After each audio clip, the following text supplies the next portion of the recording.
televised.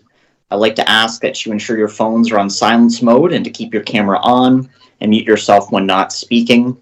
Of course, remember to unmute yourself when you are speaking, and please use the Microsoft Teams feature to raise your hand and remove it once you have finished speaking. With that, I would like to call the Council and Committee meeting to order.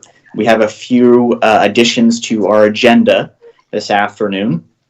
The first of those being a slide deck that was added to the agenda for Kimberly Earle's deputation regarding SCORE EDC partner update.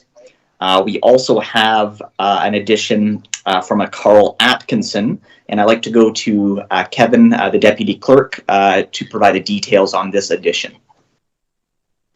Thank you. Through you, Chair Rabbits. Carl Atkinson will be speaking to item number 8.2.1, Staff Report CD 21-112, regarding Economic Recovery Plant Grant Program. He is the consultant on the file. Thank you very much for that addition, Kevin. We also have a notice of motion from Councillor Taylor. And once we get to that item in our agenda, we'll allow him to speak to that. Those are the three additions. Are there any other additions to the agenda the Chair may not be aware of? Just looking around the room. Seeing none at this time, do I have a mover and a seconder for our agenda as amended? Seeing Councillor Vandendriessche, seconded by Councillor Micheli. And is there any further discussion? Seeing no hands, I'll ask for a vote on our agenda as amended. All those in favor? And that is carried. Thank you.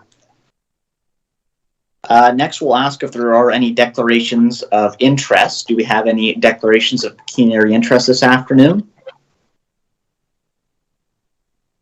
Seeing no hands raised, we'll continue with our agenda. We do have a spot for early closed session, but I don't see any items listed. Next, we have our consent items. We do have 5 consent items today. If there is a desire to pull any of the consent items before committee, we will discuss it before our staff reports. Does any committee member wish to pull an item from the consent for discussion? Seeing Councillor Columbus. Thank you, Mr. Chair. I wish to pull item 4.2. I have a couple questions with respect to that particular Connecting Link program issue. Very good. Thank you, Councillor. So we have removed 4.2. With the remaining items, there are 4.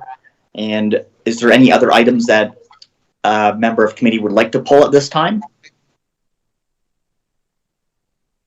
Seeing none, may I please have a motion to approve the remaining consent items as presented? Councillor Vandendriessche has moved, seconded by Councillor Columbus. Is there any further discussion? Seeing none, I'll ask for a vote. Are all those in favor? And that is carried. Before we go to our deputations then, we will go back to Councillor Columbus for item 4.2, the Connecting Link program. Councillor Columbus?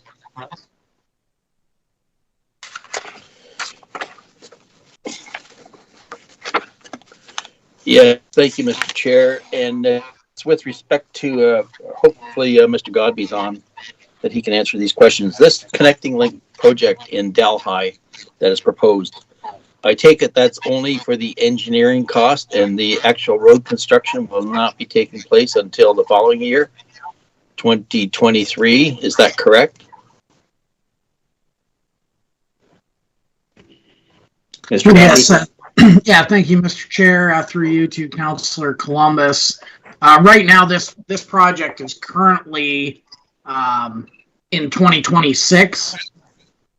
So right now, basically all we've done is identified it as the funding sources available, with the intention that if we want to apply for funding, and should we be successful in obtaining the Connecting Link funding, then we would be looking to accelerate the project forward with engineering in 2022 and construction likely over 2023, 2024. Okay, as you know and everybody else knows, this is a pretty, especially the outside lanes of James Street are in real bad shape. And I was hoping that we could speed that whole thing up, being that previously you had applied for funding from Argyle over to Wilson Avenue, and now we're shortening that whole stretch up, making two projects out of it. Why are we doing that rather than one big project? Through the chair to Councillor Columbus, the main reason for splitting that project up is just due to actual constructability. What we can actually physically accomplish within 1 year, due to the fact it is a 4-lane highway with significant extents there. It had been previously identified as doing it in one project, and I think just through review with engineering staff and with the contractor on site, the choice has been made to shorten the contract extents just to make sure that it's feasible to complete what we're trying to complete within the specified timeframes. Okay, thank you for answering my question.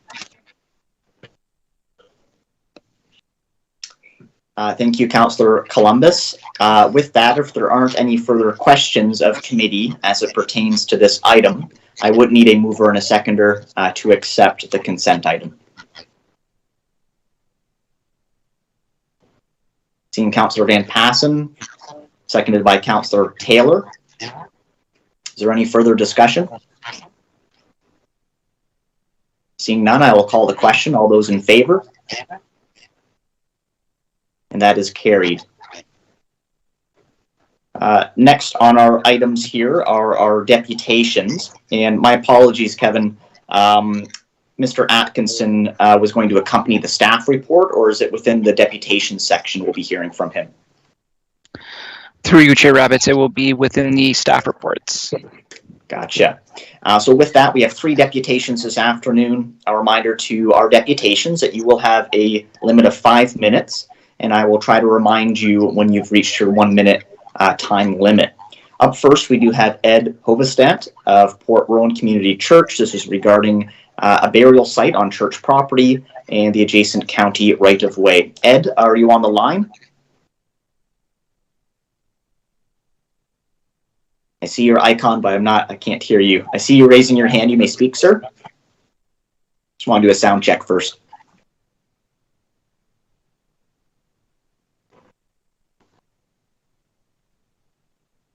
And Ed, we're not hearing you at the moment. Maybe we'll give you a moment to try to fix your audio.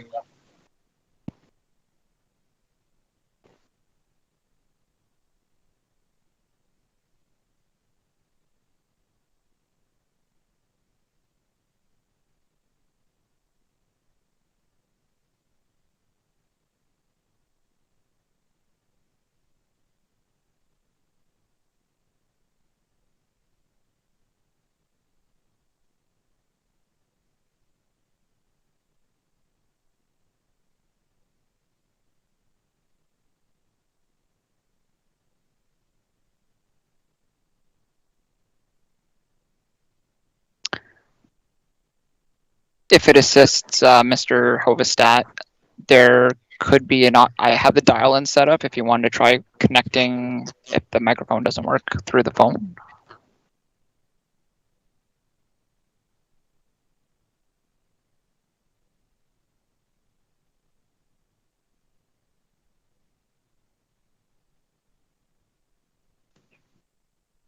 Kevin, maybe you could just read him the number since we're not going to be able to hear him answer.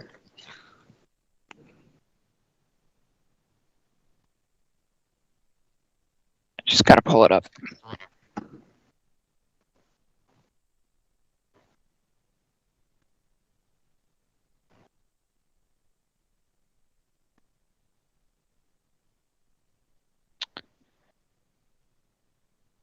All right. So Ed, the number is 226-400-9777. And then the passcode to get into this meeting is 584-082-235. Then you hit pound.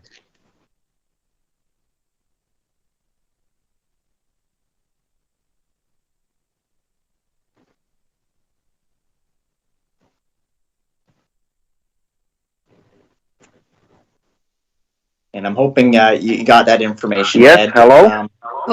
Hey, we Hello? can hear you now. Hello? Okay, yes. Okay, So, I'm well, ready you to may go. proceed. Okay, I am Ed Hovestat. Just a second, I have to turn my speaker off. Hello, I'm Ed Hovestat, Chairman of the Board of Trustees for the Port Rowan Community Church. We are a small local church, which is an independent, charitable organization located on the corner of Bay and Church Street in downtown Port Rowan. We are here at the request of Mike King, Senior Engineer for Norfolk County Infrastructure, in relationship to an unmarked burial site shared by the church and county properties. During a water main replacement project carried out by the county in Port Rowan, an unmarked coffin was disturbed during excavation. This prompted a provincial burial investigation mandated by the province. The archaeological firm ASI Heritage, headed by Rob McDonald, was hired by the county to investigate and determined that the coffin was from 1830 to 1850 era.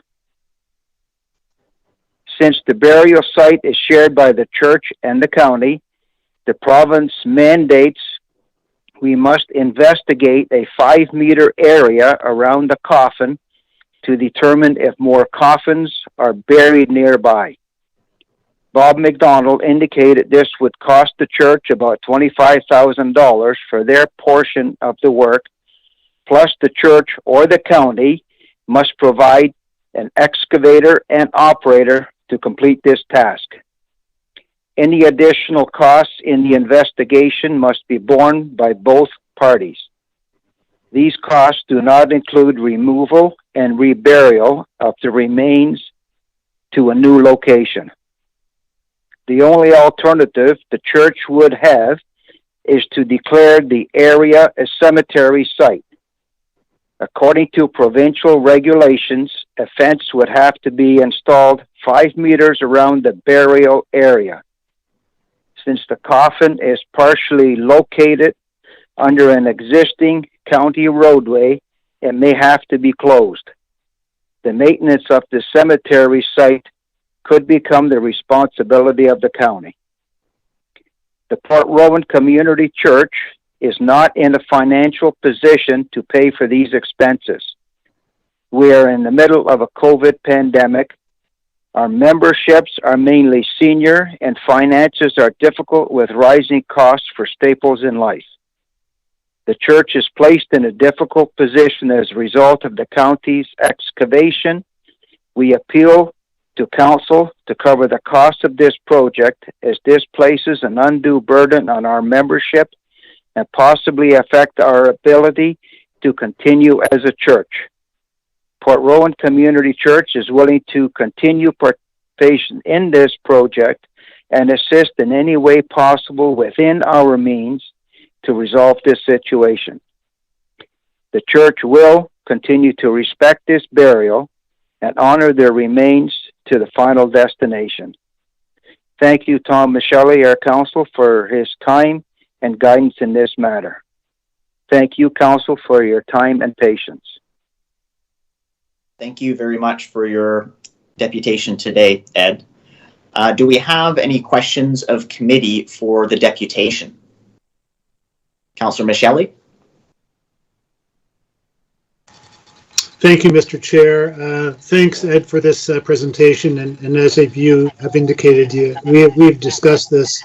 I just perhaps further for council's information, Ed, you have provided me with a very specific schematic diagram of all of the locations of the various areas of that site. Can you just elaborate a little bit on how far that grave and the excavation is indeed on county property?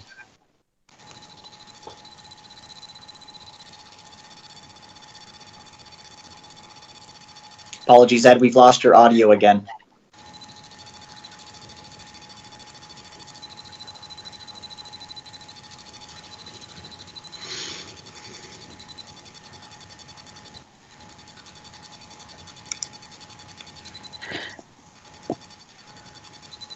It appears as though we hung up. Or we lost him somehow. I don't see him on the presenters list. Maybe that question could be answered by staff, Mr. Chair. Yeah, Yes. I do see Mr. Godby has raised his hand. So while Ed reconnects, perhaps we can go to staff to assist. Mr. Godby?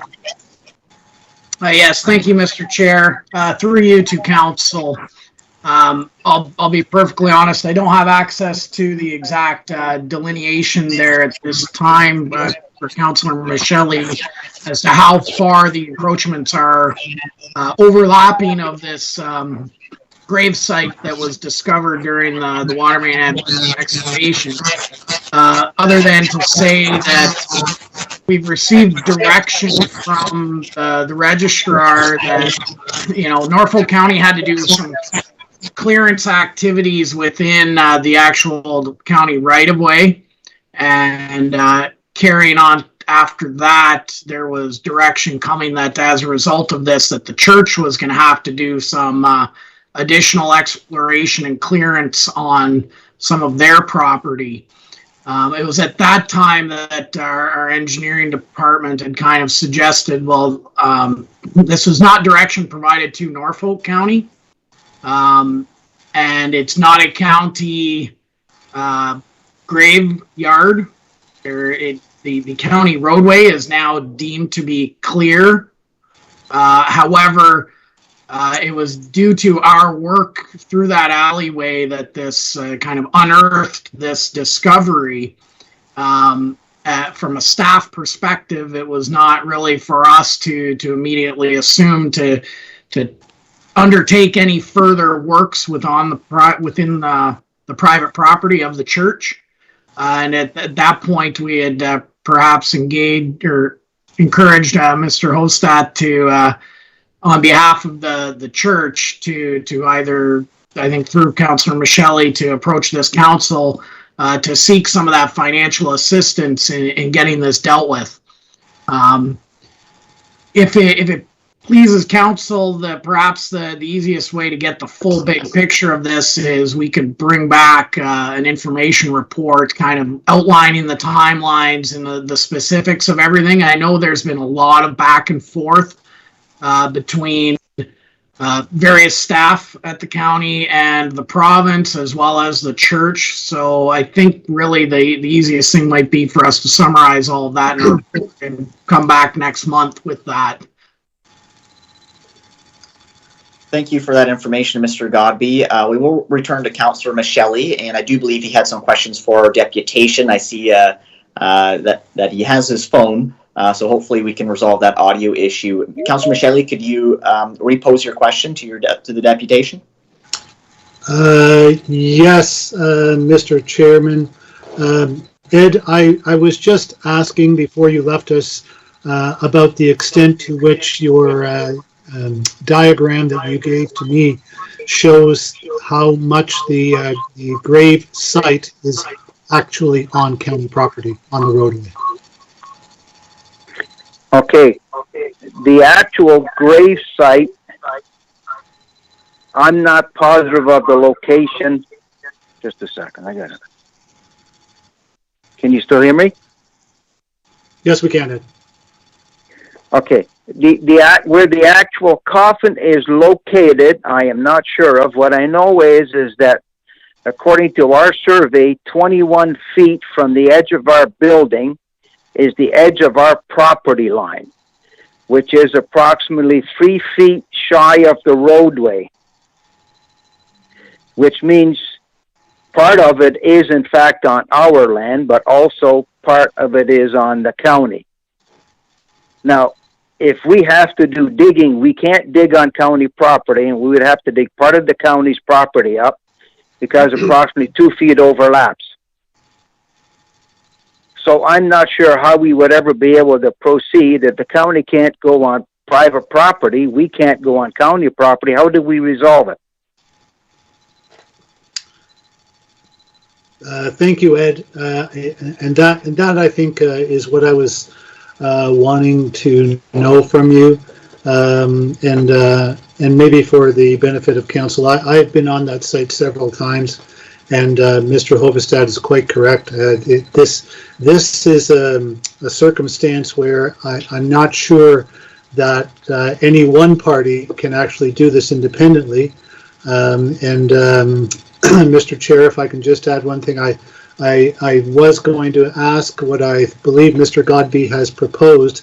This is a very complex and involved set of circumstances that we are dealing with here, and because it involves several layers of responsibility, I believe. So I would look forward, after our questions are through, to speaking with Mr. Godbey about a report to help council understand all of those complexities. Thank you. Thank you, Councillor Michelli. Still on questions to our deputation, we will afford an opportunity for questions of staff once this is concluded. Next on my speakers list is Councillor Van Passen.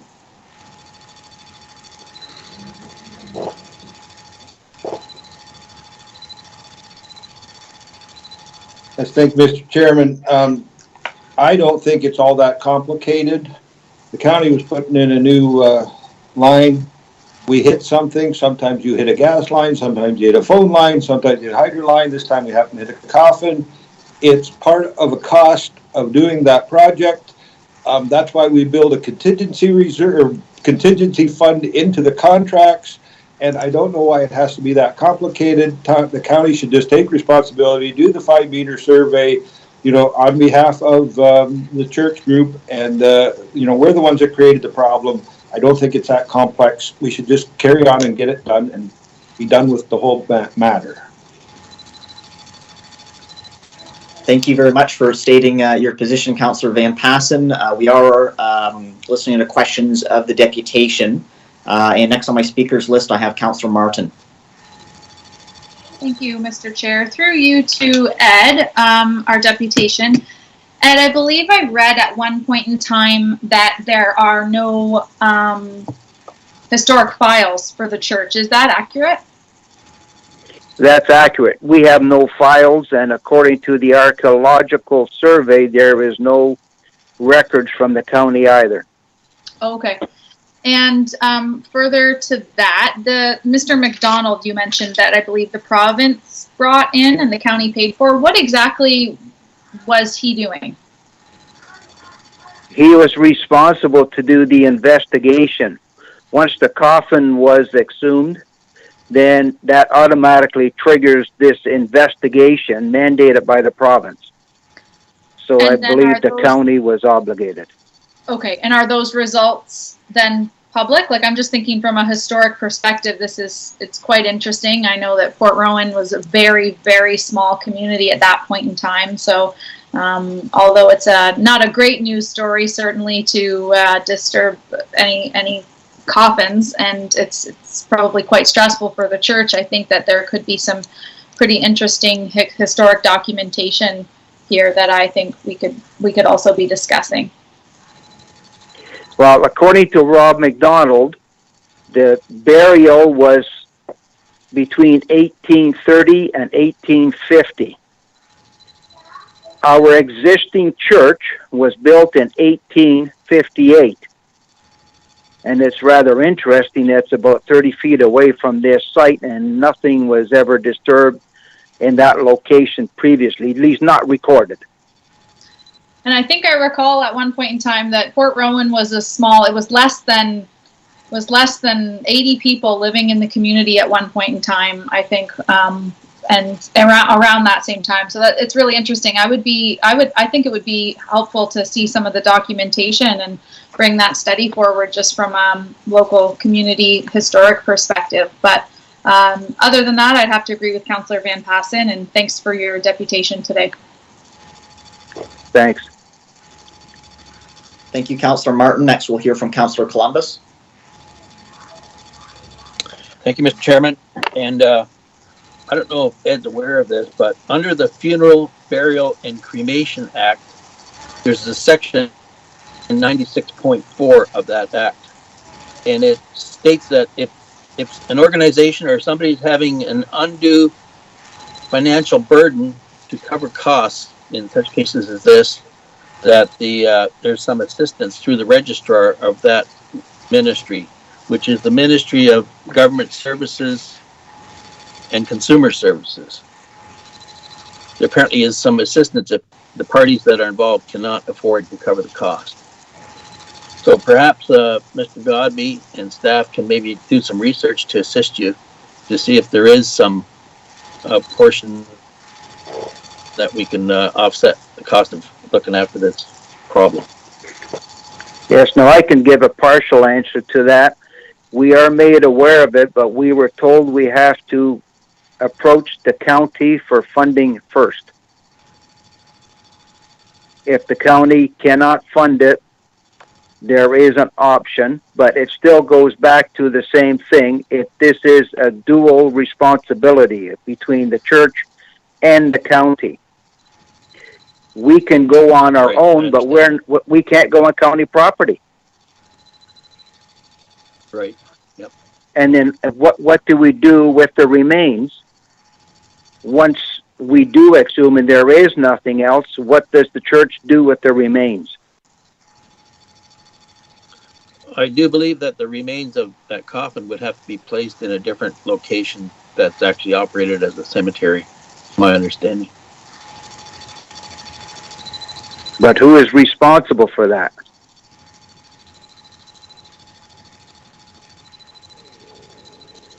That is a very good question. Perhaps Councillor Van Passen's suggestion is the best one at this time. Thank you, Councillor Columbus. Next, we do have Councillor Van den Driesch that would like to ask a question of our deputation. Thank you. To you, I'm just curious, where are the remains at the moment? The remains are still buried in their original spot. And the original spot is under the roadway or on your property of the church? No, it's actually partially on church property and partially on county property. I believe it's partially underneath the roadway, the new roadway. So it has not been disturbed, it still lies where it lies? Yes. Yeah, oh, okay. Well, I think listening to all this, I'd have to concur with that I think the county's going to be ending up with this one. So thank you. You're welcome. Thank you, Councillor Van den Driesch. Mayor Chop has a question for our deputation. Sorry, Councillor Rabbits. It's actually for staff here. My apologies. I jumped the gun. Okay, that is quite all right, and we can go to you. After we have one more question from Councillor Michelli for our deputation. Thank you, Mr. Chair. This question is to Ed for the moment, and I think it will address some of the previous council questions about the remains. Ed, can you just describe a little bit about what are some of the potentialities of the excavation and the investigation by the archaeological firm ASI?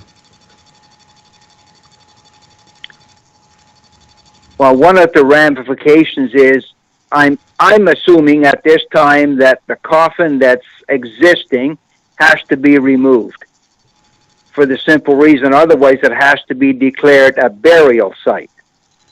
If it's declared a burial site, that takes on a whole new meaning as to what we have to do with the existing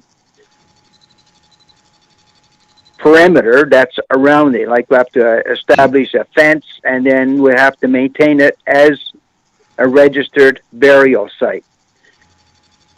What will happen if they find more remains? I have no idea. That's going to open up a whole new investigation, I presume. Yeah, thank you, Ed. And Mr. Chair, if I can supplement that.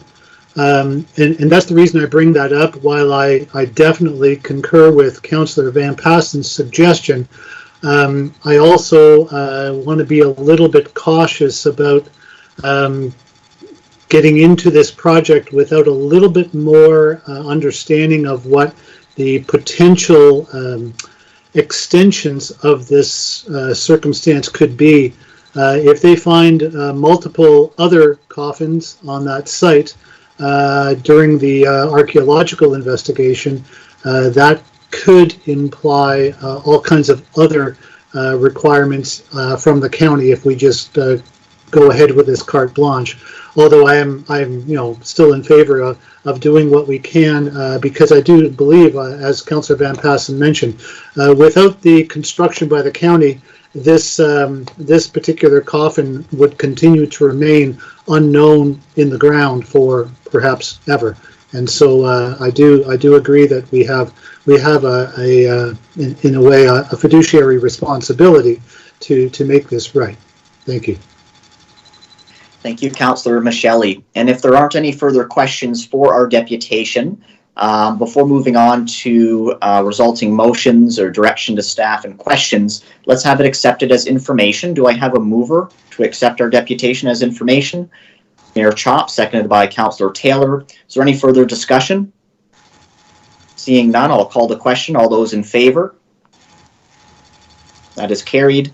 Next, we'll return to Mayor Chop, who had either a question of staff or would like to provide some direction. My apologies, Mayor, you're muted. Thanks, Mr. Chair. I guess the question would be for staff. I'm thinking over to Al, actually. Everybody's saying we agree with Councillor Van Passen in principle. I think Councillor Michelli, I appreciate you making the comments there that without knowing how far this could go, that's perhaps accepting more responsibility here than 25 to 50,000. So I think that Councillor Columbus, you also make an excellent point with the funding that's out there and is available. So I think it's more appropriate that staff go and bring us a report back before we determine just how much of this we're going to cover. And if it's a situation where we cover the county's portion and the church is then able to apply for that funding under the program, I don't think that that's something we should turn a blind eye to at this point. Thank you, Mayor Chop, and I took that statement as a motion for a future staff report to come back. I guess first is a question. Do we have any timeline? Mr. Chair, it's just a question to Al, really, whether he thinks that's the best way to go here. Through you, Mr. Chair, to the committee, I would always recommend that council defer a deputation or something, requesting an on-the-go decision from council to staff. I think this is multi-layered. We need to investigate and provide council with as much information as we can before council makes a decision. So I would strongly encourage a direction back to staff to come back with a report, doing a thorough analysis of the various options that are available, and then coming back for council to make an informed decision at that point. Mayor Chop? So I'll move that then, Mr. Chair. And we have a seconder with Councillor Taylor. Is there any further discussion on the matter, and should we place a timeline on this? Perhaps I'd go back to staff if they have everything they need to bring a report back. Al? Through you, Mr. Chair, I will certainly get back with staff and we will expedite the report coming back to council. This is something that I'm not sure whether we've got the experience on staff to know exactly how many layers are involved here and the extent of the situation, but hopefully it's not going to be a long period of time, and we can return back for council's information sooner rather than later. Thank you very much, Mr. CAO. With that, we have a mover and a seconder. Is there any discussion? Seeing none, I will call the question. All those in favor of the motion? That is carried unanimously. Thank you. And thank you, Ed. Our next deputation. Thank you, Council. Oh, you're very welcome. Thank you, Ed. Our next deputation here is Angelo Capucci regarding 161 Wellington Street lot in Delhi. Angelo, are you on the line? Get an audio check first. Can you hear me? We can hear you, sir. Yes, welcome. So I will remind you that you do have 5 minutes. Your time will begin when you start speaking, and I'll try my best to remind you when you have 1 minute remaining. The floor is yours, sir. Very good, thank you. I'd like to thank everybody for taking the time to listen to my deputation. My name is Angelo Capucci. I've purchased 161 Wellington Street in Delhi. We're very excited to bring much needed housing in the Norfolk area. We've been in that business for approximately 34 years. So basically, we're proposing 18 units in that lot. When we did our phase 1 and phase 2, we encountered some unexpected costs. So basically, what they discovered was soft soil in that area. So the unexpected costs, according to the engineers, we're looking at about $120,000 to get this remedied. So what at the end of the day, what we're asking for is some help from council. So we're asking for some consideration on maybe giving us a bit of a break on developmental charges and rezoning fees, so we can move forward with this project as soon as possible, because the wheels are in motion now, and we'd like to get a shovel in the ground, hopefully in the spring, and bring this to life. And that's all I can ask for. And thanks for your time. I'll mute myself now. Thank you, sir. Questions of committee for our deputation?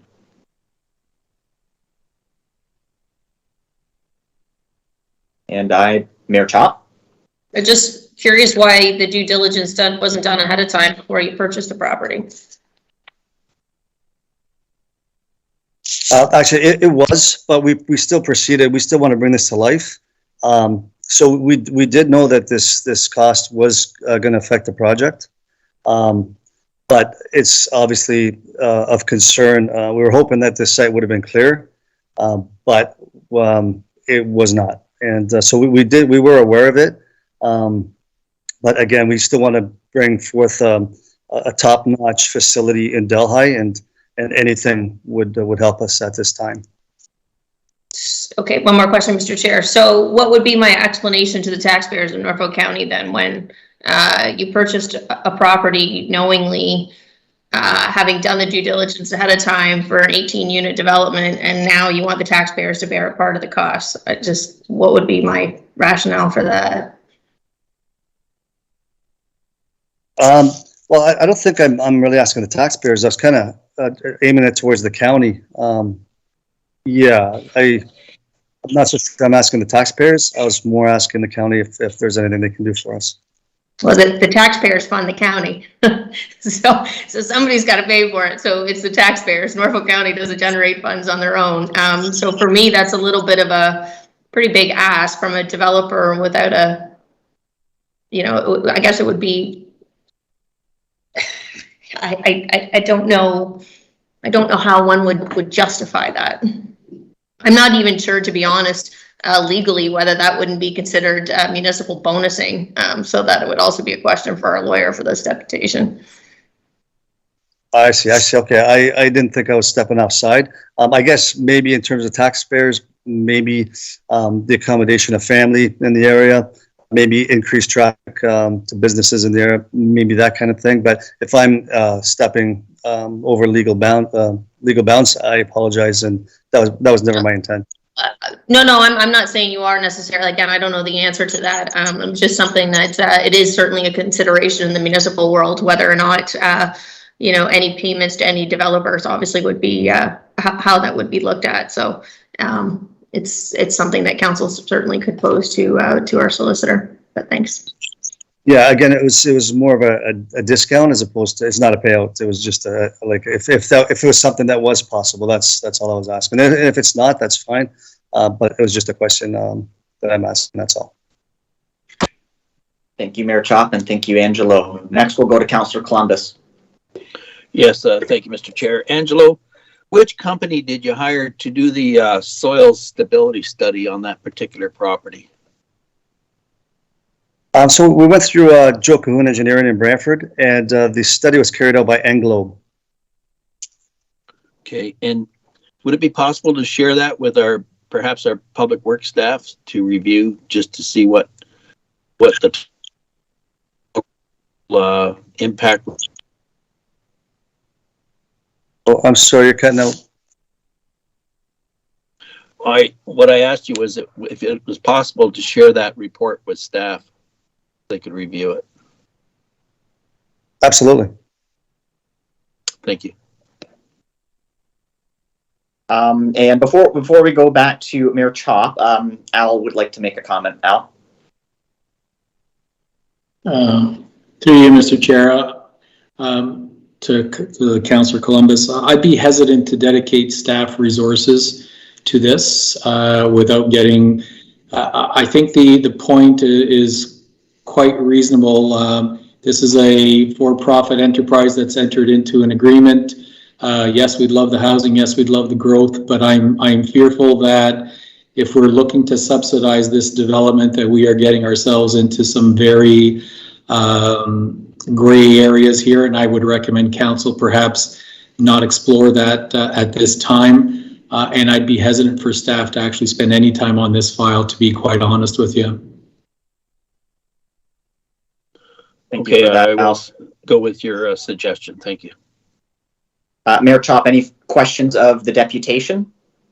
No, it was just on that point. That's Al covered it off in terms of, limited staff resources here and work that we're already behind, and dedicating any time to this, I think, would be foolish. Thank you. Point well taken. With that, do we have any further questions of our deputation? Of course, we will offer an opportunity to have further questions of staff if it is required, but let's get through our deputation. Are there any further questions for Angelo? Seeing no hands raised, may I ask for a mover and a seconder to accept the deputation as information? Seeing Councillor Martin, seconded by Councillor Michelle. Is there any further discussion? Seeing no hands raised, I will ask the question or call the question. All those in favor? That is carried. I will open the floor back up for any questions to staff as a result of our deputation this afternoon. Is there any further questions for our staff?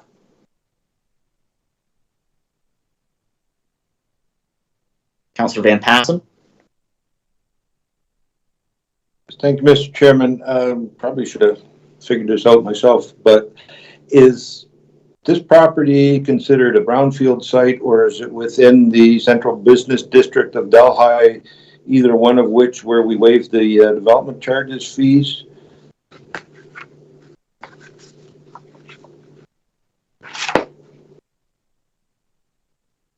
Al, unless we have some planning staff jumping in, I think that question is posed to you.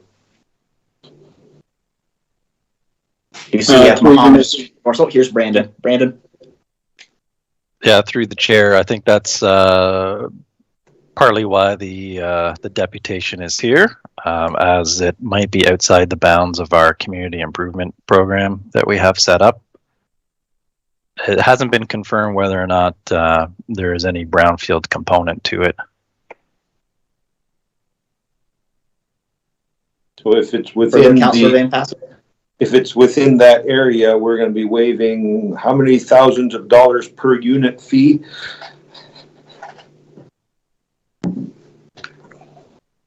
We do have some additional from Lydia. Is your hand raised, Lydia? Yes, thank you, Chair Rabbits, through the chair of the council. I don't know about a brownfield designation for this property, but it is within the commercial district of Delhi.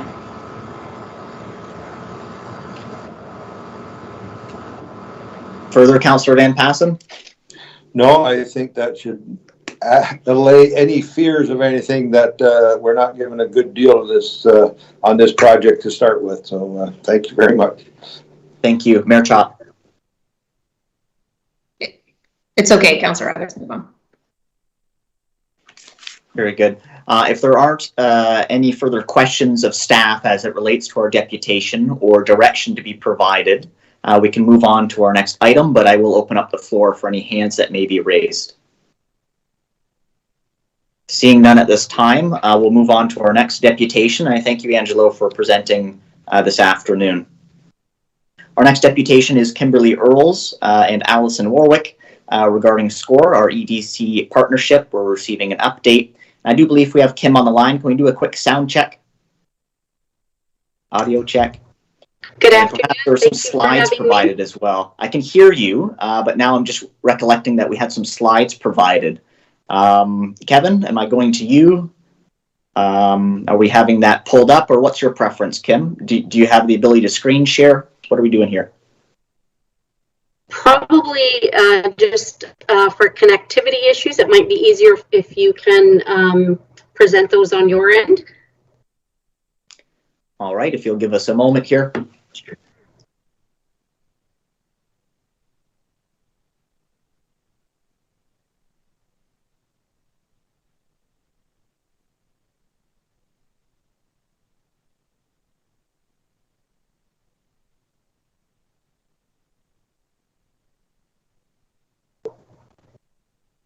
Sorry for the delays, just pulling it up now.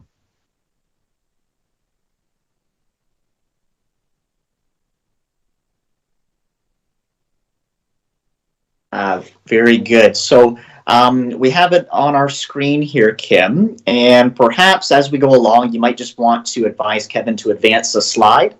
I'll remind you that you do have 5 minutes, and I'll remind you when you have 1 minute remaining, or at least I'll try my best. And with that, your timer starts. Once you start speaking, the floor is yours. Thank you so much for having us here this afternoon.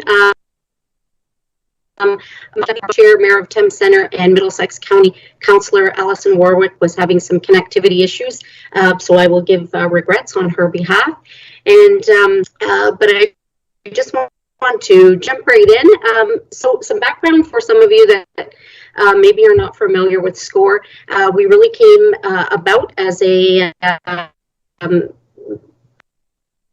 diversification strategy for the regional dependency on the tobacco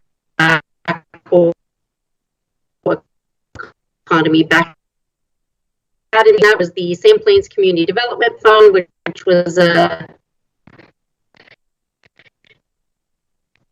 $15 million impact. From that is the Ontario Lavender Association, the Ontario Hazelnut Association, the South Coast Wine and Growers Association, Arts Country, and Ride Norfolk. So additionally, some of the larger scale projects that we've undertaken that have had some regional impact are the virtual food hub, which was a connection point for small to mid-sized producers. And the intent of this was to create some aggregation opportunities and also to provide some relationship building for primary producers within our region. So those are just some maybe some historical pieces that maybe not everyone was aware of. Next slide, please, Kevin.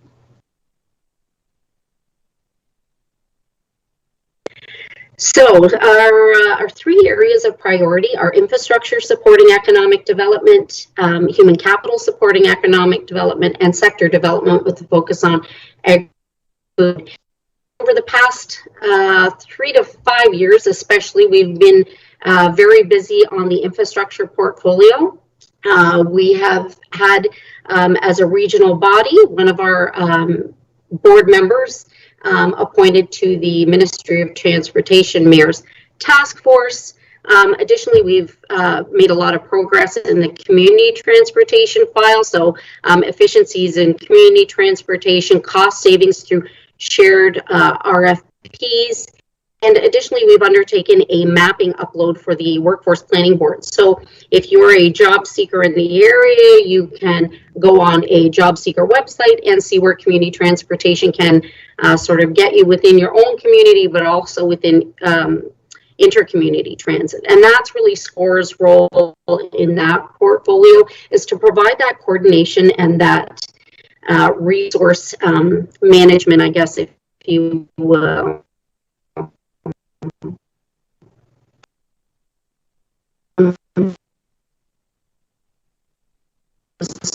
So some of you may be aware, the Cayuga subdivision, which basically runs from just eastern part of St. Thomas into, it used to run into Delhi, but now it runs into Cortland. There was a discontinuance process, and we were approached by a short line rail provider to look at reviving that line in order to save the businesses along that line. So regionally, that's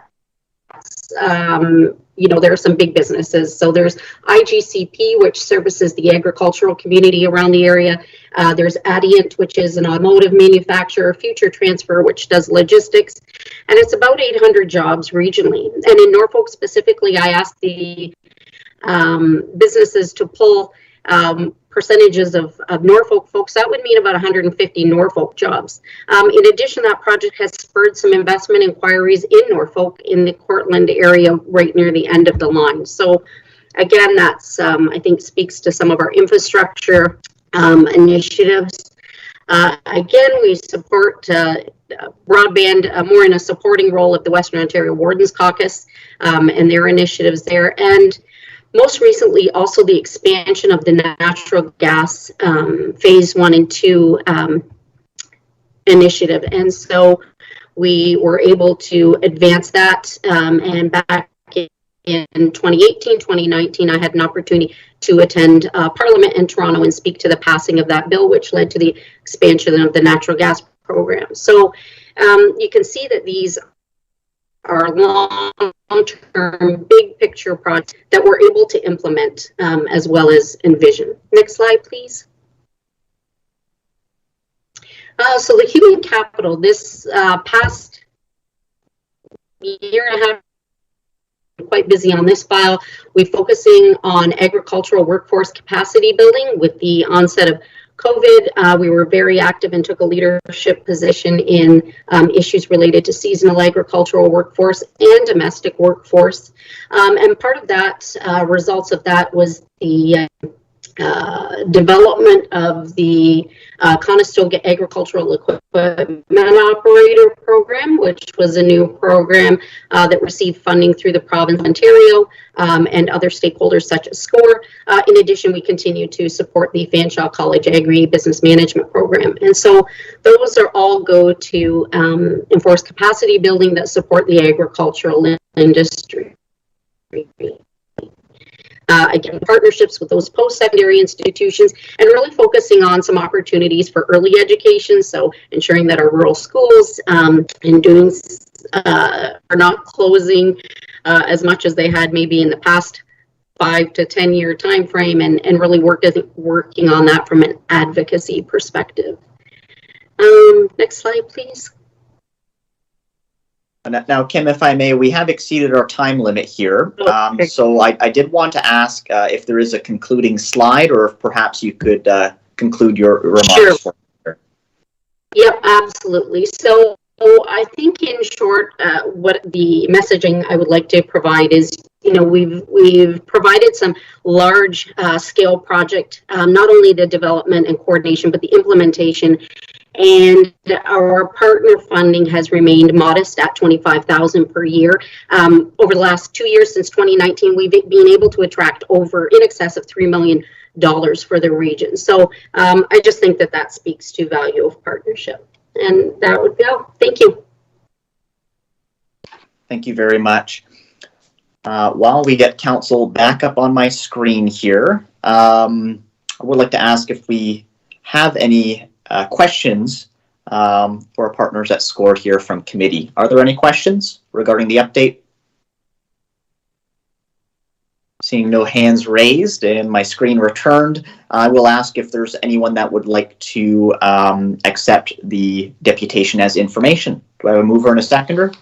Mayor Chop, seconded by Councillor Vanden Drieschie. Is there any further discussion? Seeing none, I'll call the question. All those in favor?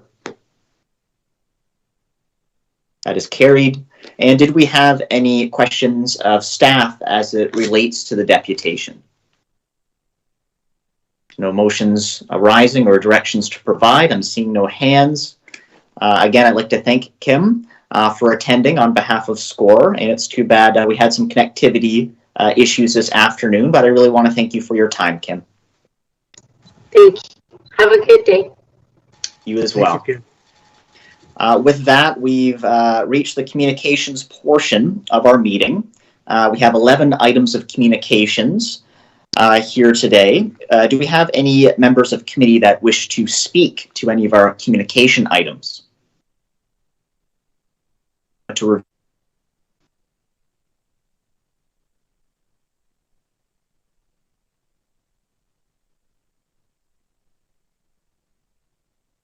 This is section 7 of our agenda. Again, I'll ask again, is there any items that a member of committee would like to pull for comment?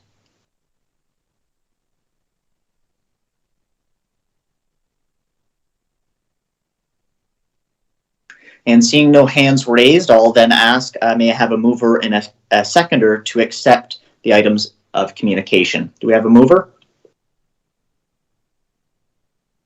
Councillor Michele, a seconder. Councillor Van Passen. Any further discussion? All those in favor?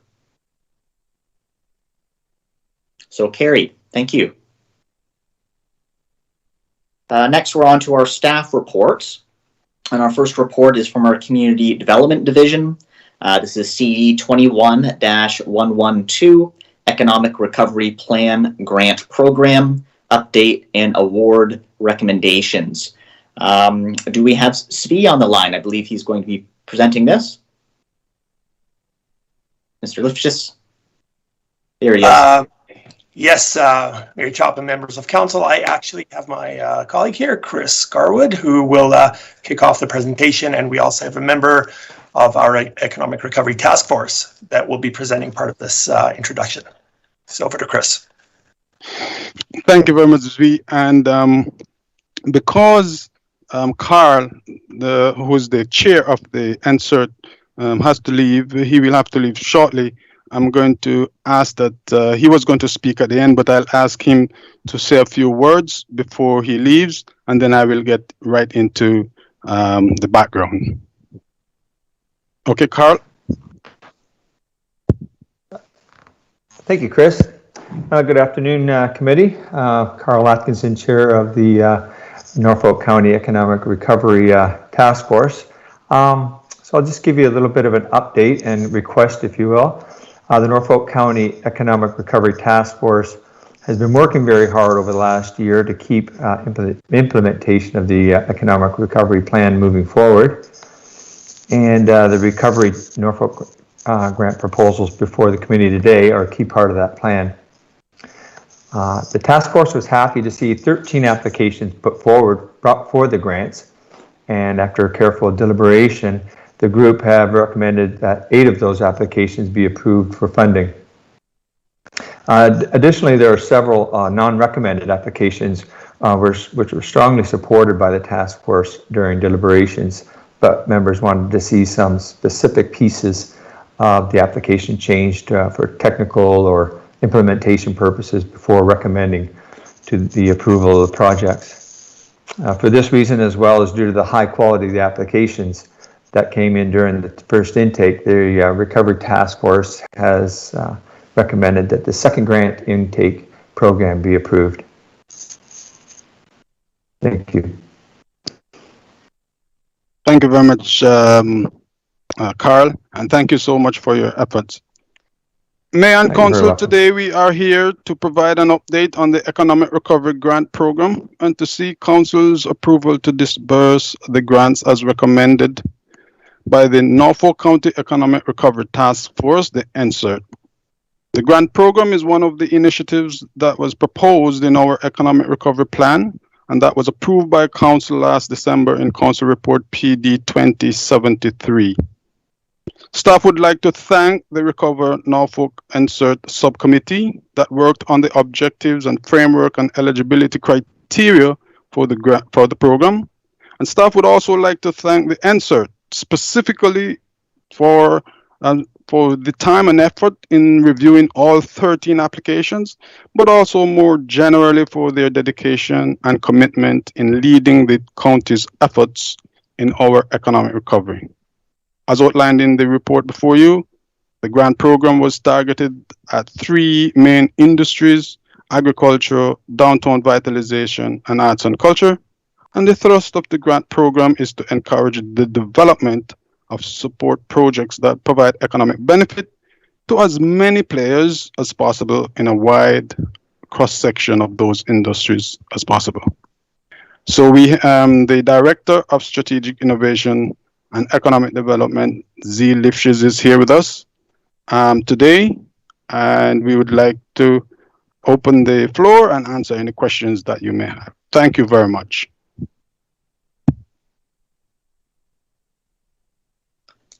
All right, thank you, Mr. Garwood. Do we have any questions of committee, or would anyone like to move staff's recommendation or propose an alternative? Looking for a hand.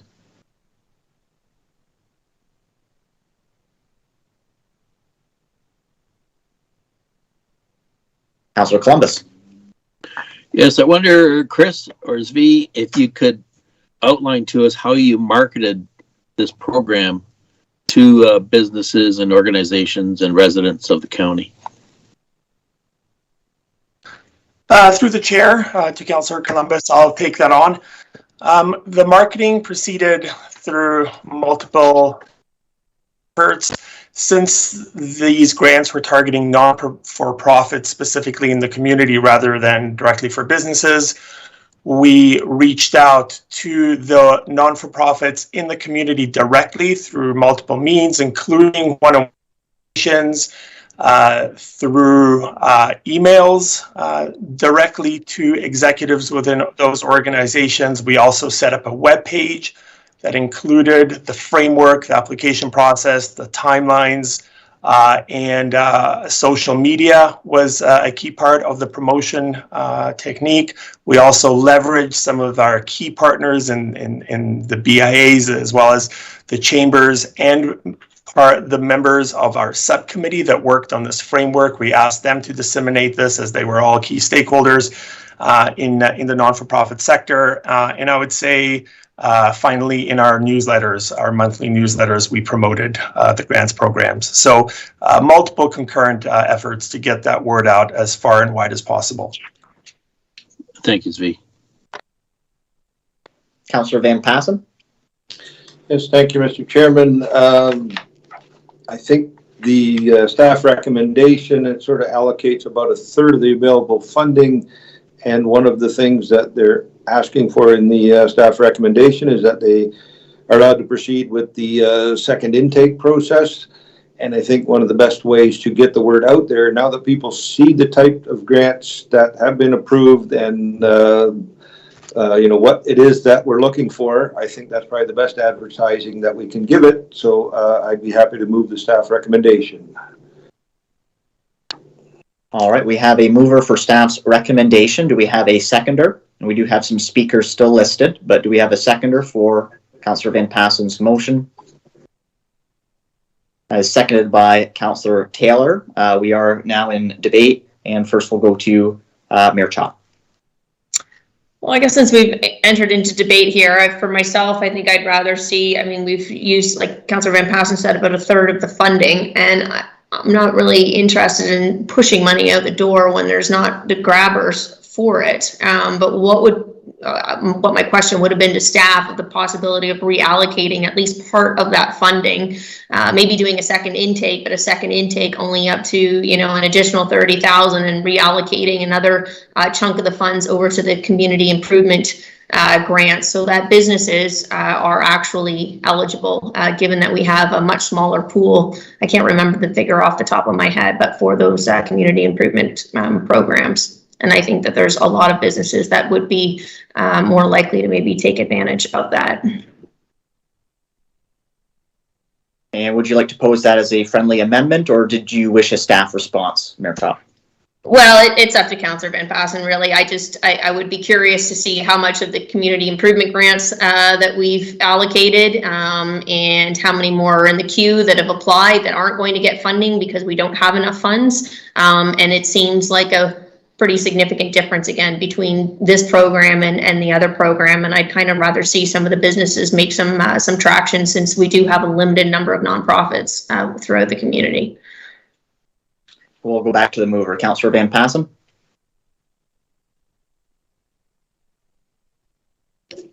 My apologies, you're muted, sir. Will the next intake, you'll be presenting all of the applications to council, and be up to council to pick and choose if it exceeded a certain amount, or was the intent to just look to use up all the existing funds? Through the chair to Councillor Van Passen, the intent would be for us to go through the second intake, and if there are more requests than there are funds remaining, the task force has a quantitative model that they use to prioritize the applications with a score-based system. So we would present those to council. We wouldn't ever go beyond the allocated budget, but we would recommend which applications to, or the task force would recommend which applications they would like to put forward through council, and ultimately it will be council's decision. But maybe just Chris could shed some light on the CIP, the Community Improvement Plan. It is my understanding that this year we actually did not have a bunch of projects that were not funded. We have been consistently promoting the plan to try utilize those funds, but I don't. I'll let Chris address it, but I just want to make sure that we have all the correct details. So with regards to the community improvement plan, it's a little bit different because under that plan, businesses can access the funding directly, whereas on the economic recovery plan, this is for not-for-profits. But I totally understand where the mayor is coming from. We have promoted the program extensively, and for definitely for those applications that came in that because of technicalities they needed to be we needed more information or do some more due diligence, most definitely I think since they had a lot of merit that we should look at them, but I'm not sure if we can unless only council would be able to move any kind of budget from one to the other. It's two totally different grant program, the CIP as opposed to the Economic Recovery Grant Program. All right, I'll return to the mover. Councillor Van Passen, your intent is still to support staff's recommendation without amendment? Yeah, I can also understand where the mayor is coming from on this, but they are two separate, about $250,000 out of the council initiative fund as an overall big picture thing, and these three programs is $90,000 out of that, if I remember the numbers correctly. Community Improvement Plan program's another one, and we had their Norfolk County Economic Task Force made these recommendations. We allocated this amount of budget to the different portions, and unless there's some great disagreement, let's follow through with this one. We got to follow through with the other ones, and maybe it's a little too early to change the rules. If there's not enough applications, we can review that. If there's too many applications, we'll pick and choose them, and hopefully we can get the economy rolling back here in Norfolk County better than it is. So. I will just, I'll take the staff recommendation and we'll deal with the other parts and pieces as they come in. Thank you, Councillor Van Passen. We did have Councillor Van Andrieschie that had her hand raised. I will remind you that we are in debate. This is your first opportunity to speak to the motion.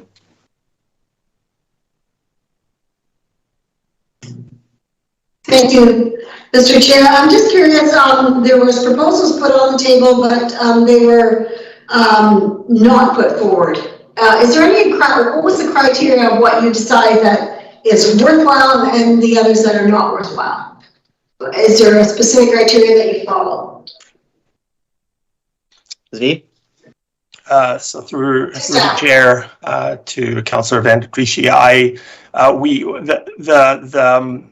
the criteria that were developed were actually developed by a subcommittee of the Economic Recovery Task Force that met several times to work through the entire framework to develop a set of very clear and specific objectives for what each of the three grant programs would be looking to achieve. And then they developed a scoring matrix for how each of those applications would be reviewed.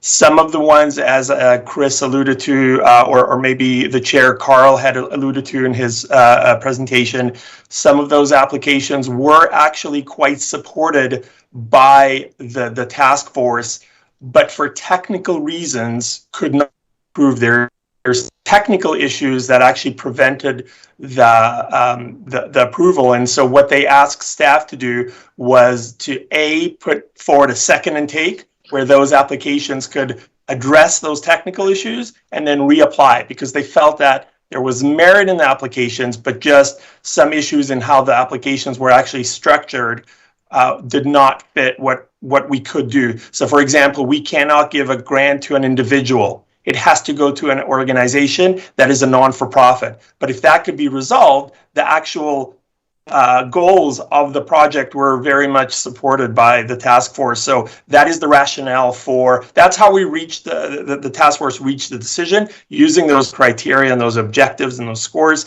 And then finally, that's also the reason why the task force would like to see a second intake, in part because they felt that there were several applications that they would like to see reapply. So when you say the words deferred, what you're saying is that the actual project could come back for another review? That is correct. Okay, thank you. Thank you, Councillor Van Andrieschie. Mayor Chop, your second opportunity to speak to the motion. Thanks, Mr. Just since we got into asking questions, and if that could be answered, what the community improvement plan, what the actual funding was that we allocated for 2021. The budget for the CIP, Madam Mayor, through the chair, was $140,000. All right. With that information before us, if there aren't any further items of discussion, I will call the question. I'm seeing no hands raised. All those in favor of the motion? And that is carried. Thank you. Next item on our agenda here is CS 21-58. This is the optional tax subclass for small business, and I believe Ms. LaPlante will be presenting this information. Thank you, Chair Rabbits. To summarize, Staff Report CS 2158. In late 2020, the province announced that municipalities would have flexibility to establish a new optional subclass for small business in order to provide a lower tax rate for small businesses.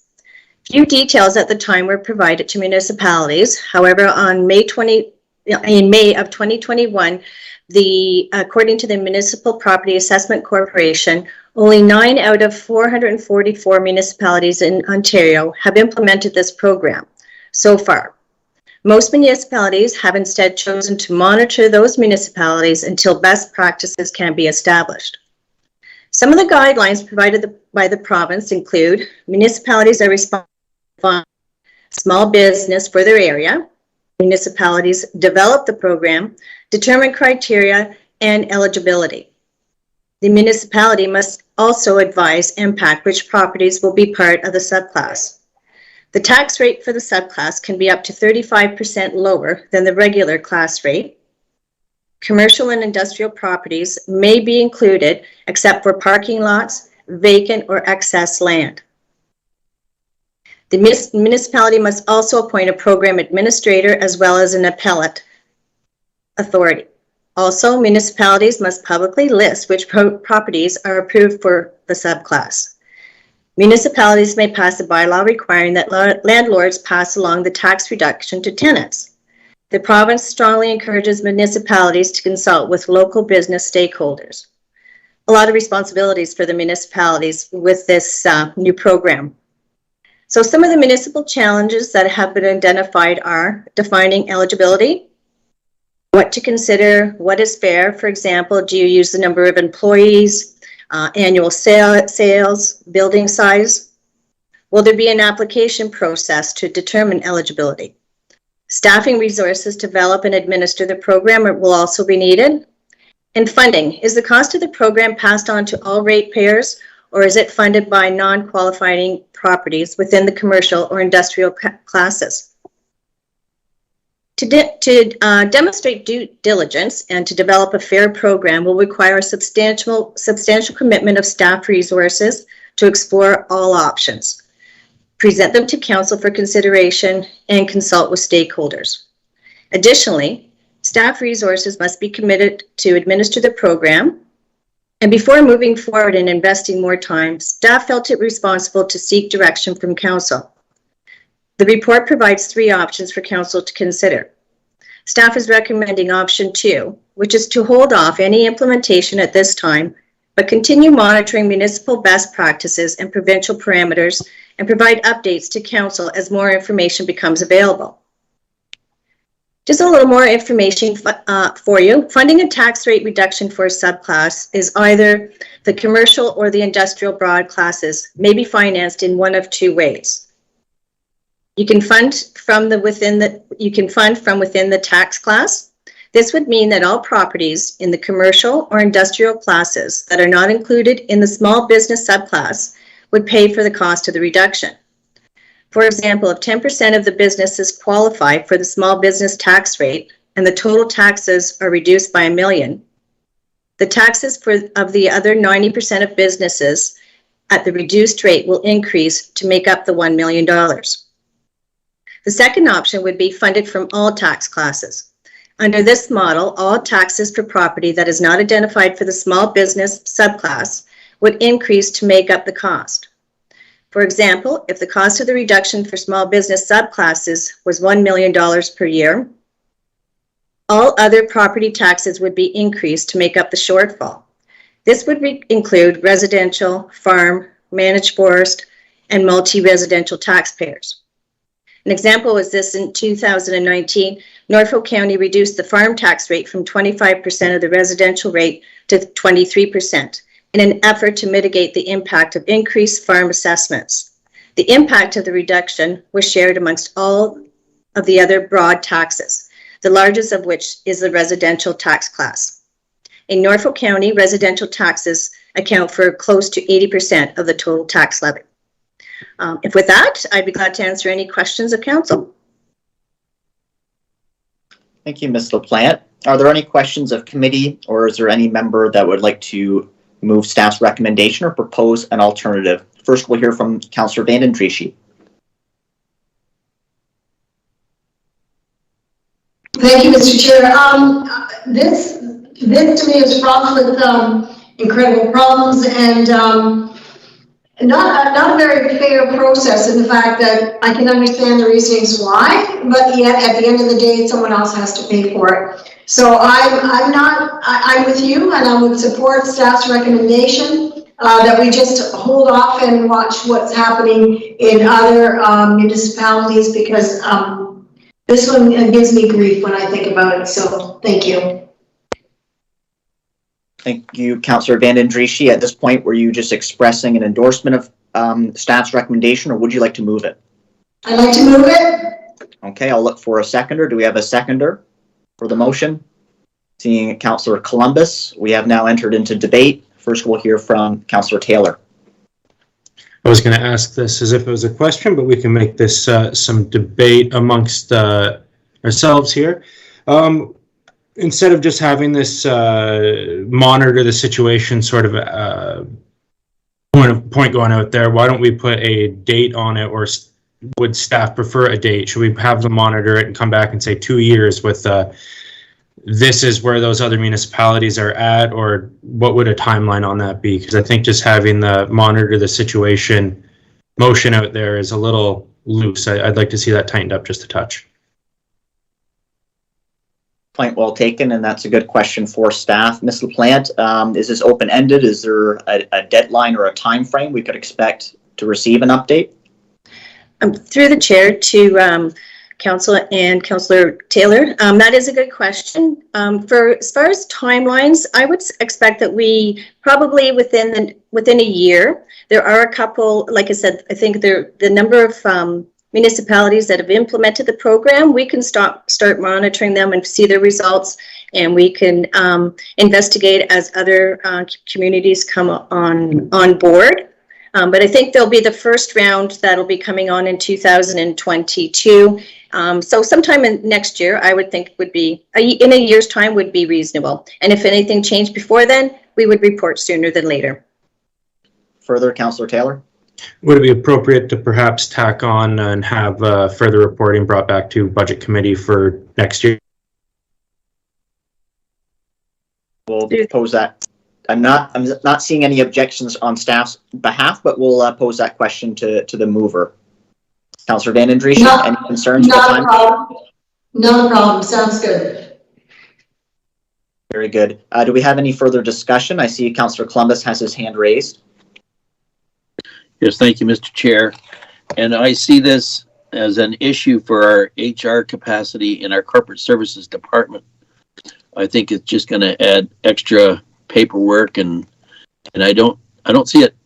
When only 9 of 444 municipalities have signed up so far, I think they probably have the same idea. Just think it's going to be extra work for that department, and it's already overworked.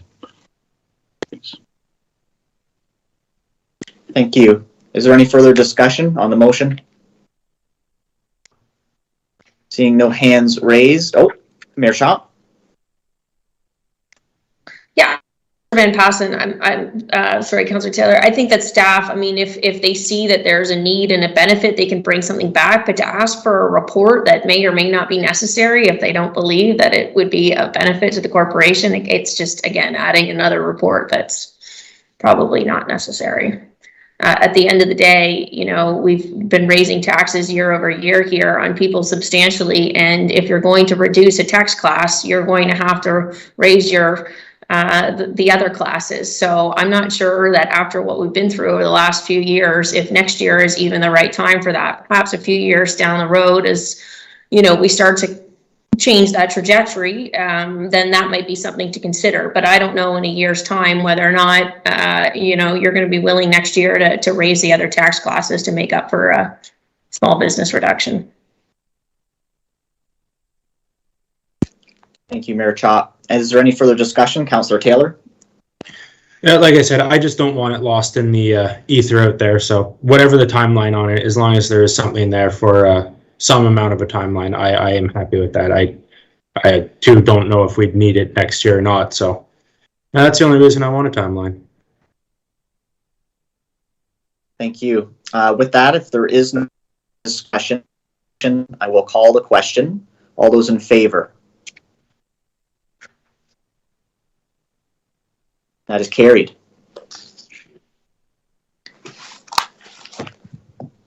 Just a moment here while I pull my agenda back up.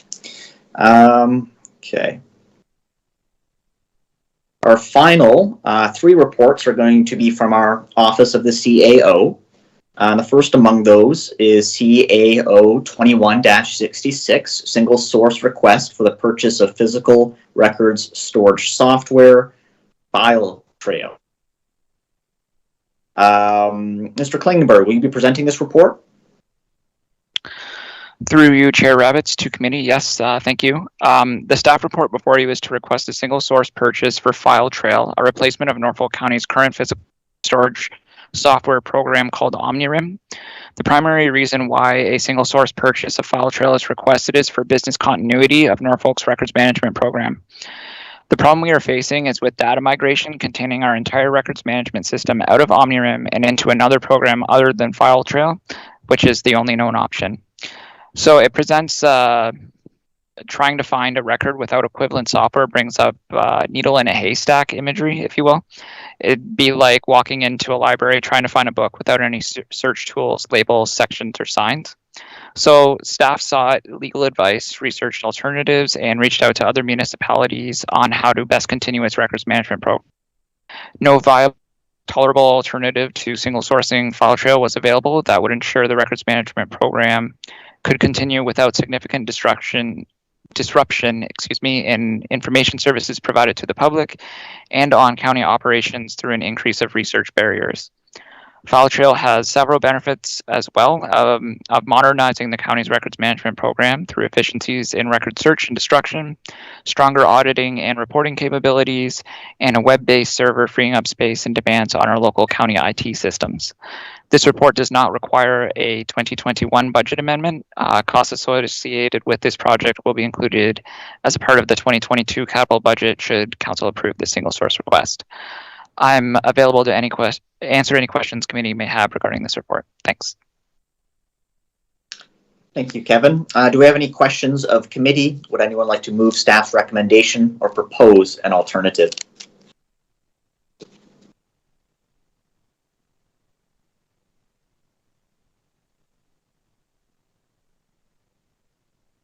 Councillor Van den Drieschie.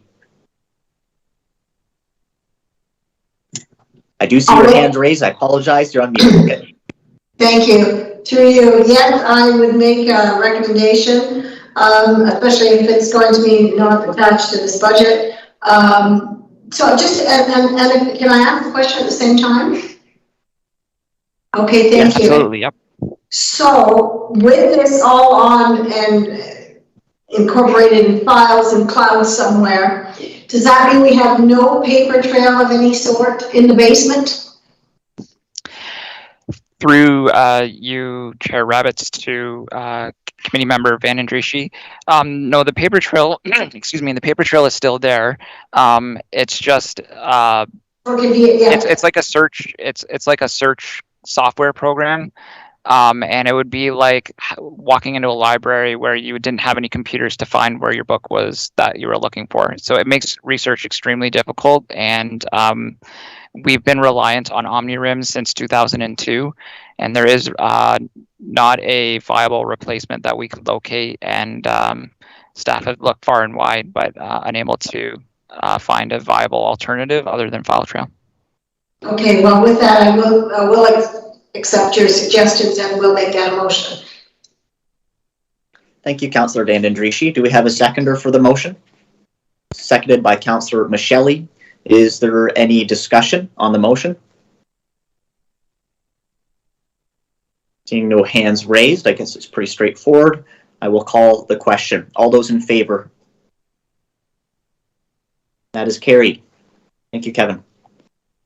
Our next item here, Ms. Olson will be presenting. It is CAO 21-77, death registration and burial permit service delivery consideration. Ms. Olson? Thank you. Through Chair Rabbits, can you hear me okay? We can hear you just fine. Okay, thank you. CAO report 2177 is before council in committee today. So the Vital Stats Act of Ontario provides that no person shall bury, cremate, or otherwise dispose of a body without first obtaining a burial permit and registering a death. The province of Ontario has delegated that responsibility to municipalities through the clerk's office.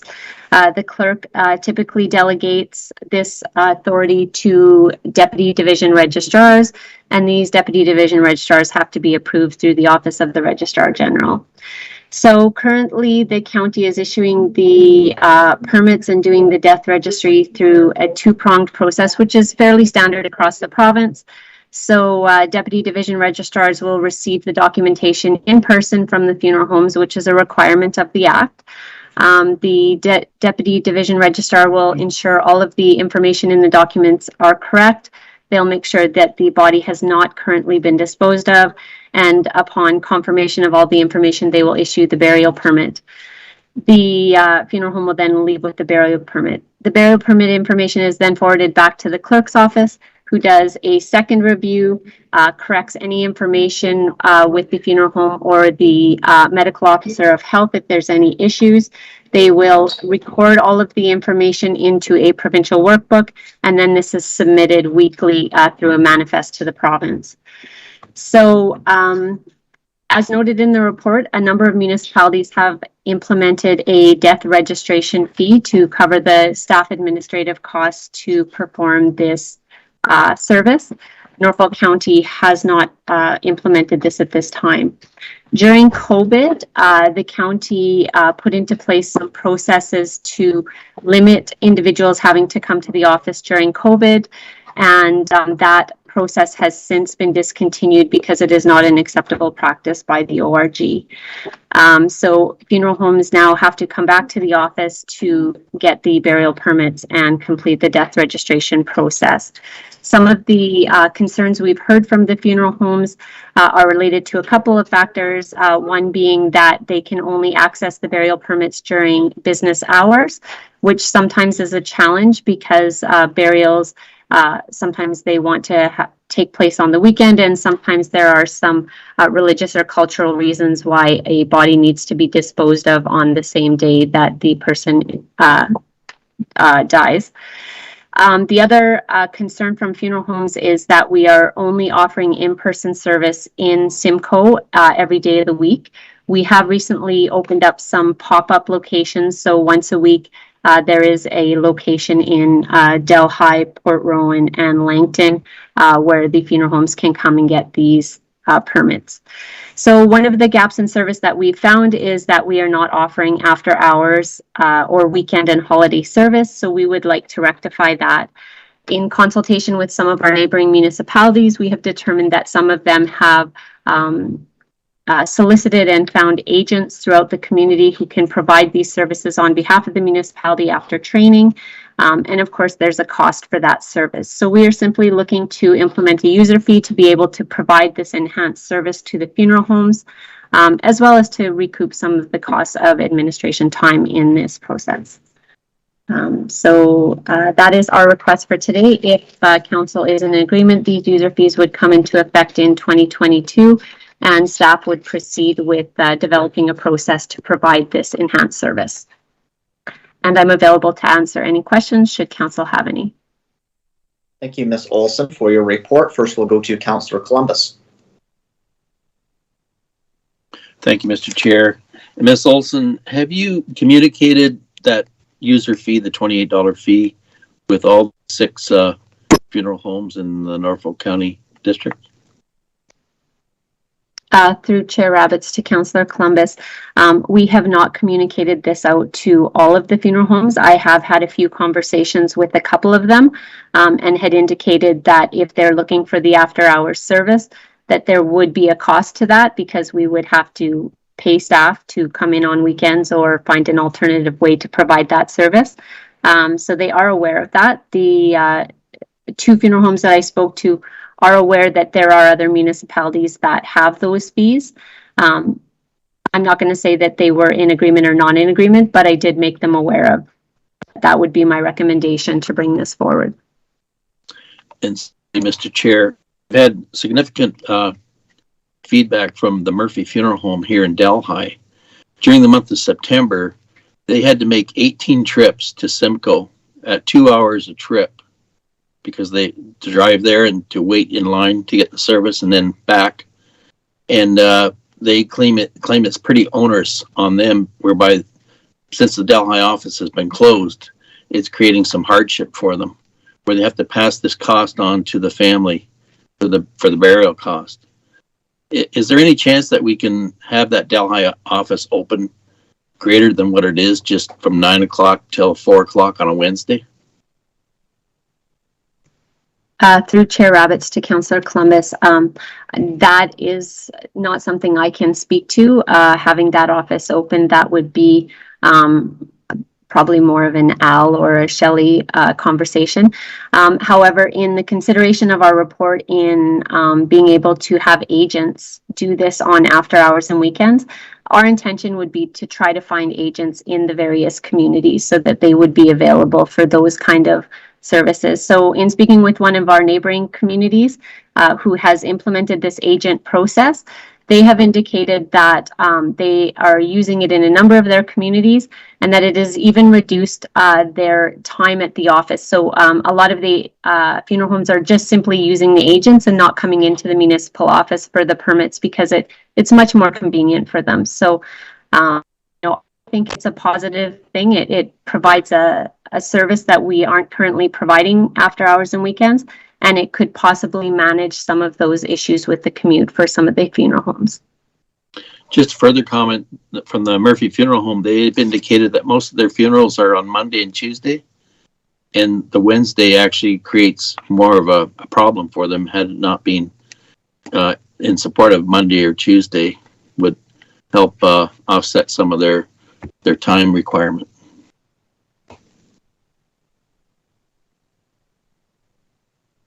Thank you, Councillor Columbus. Next, we'll hear from Councillor Vanden Drieschie. Yes, thank you.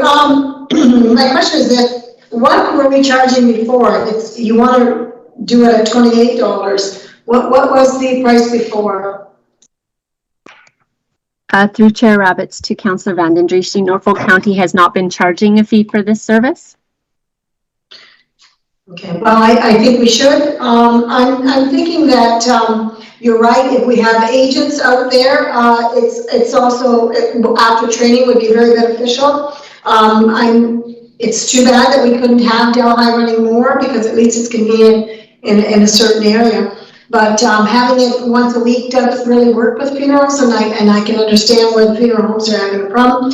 Maybe we can have a few agents that can go to the funeral homes, maybe make them the transport people rather than finding an agent where they have to give them a facility as well. So anyway, but I do support having a fee, and I do support if it's an agent. I think it's an excellent idea.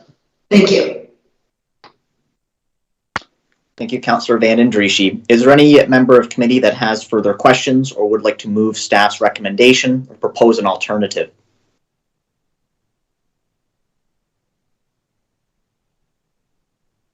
Councillor Martin, moving staff's recommendation. Councillor Van Passen, is that a second? Do we have any further discussion? Seeing no hands raised, I will call the question.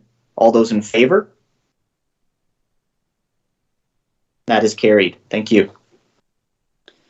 Last report here is CAO 21-80, COVID-19 vaccination policy for the Corporation of Norfolk County. And I believe we'll have Ms. Anderson with HR presenting this information. Erin, do we have you on the line? Good afternoon. Yes, I'm here. Welcome.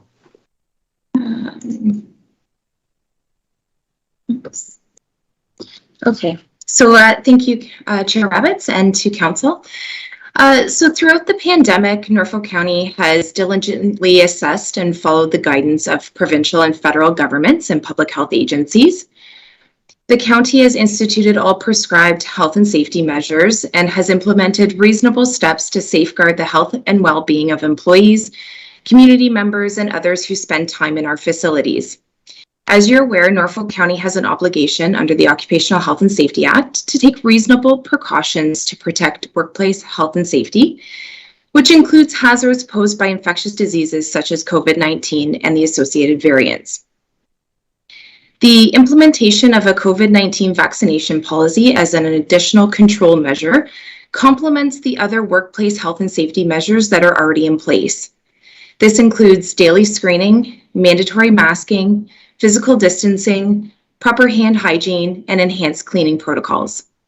The provisions for the COVID-19 vaccination policy would incorporate a transitional phase, allowing suitable and appropriate timing for unvaccinated staff to comply. As outlined in the report, the basic principles of the policy are a mandatory disclosure of vaccination status by all representatives by November 1st, 2021.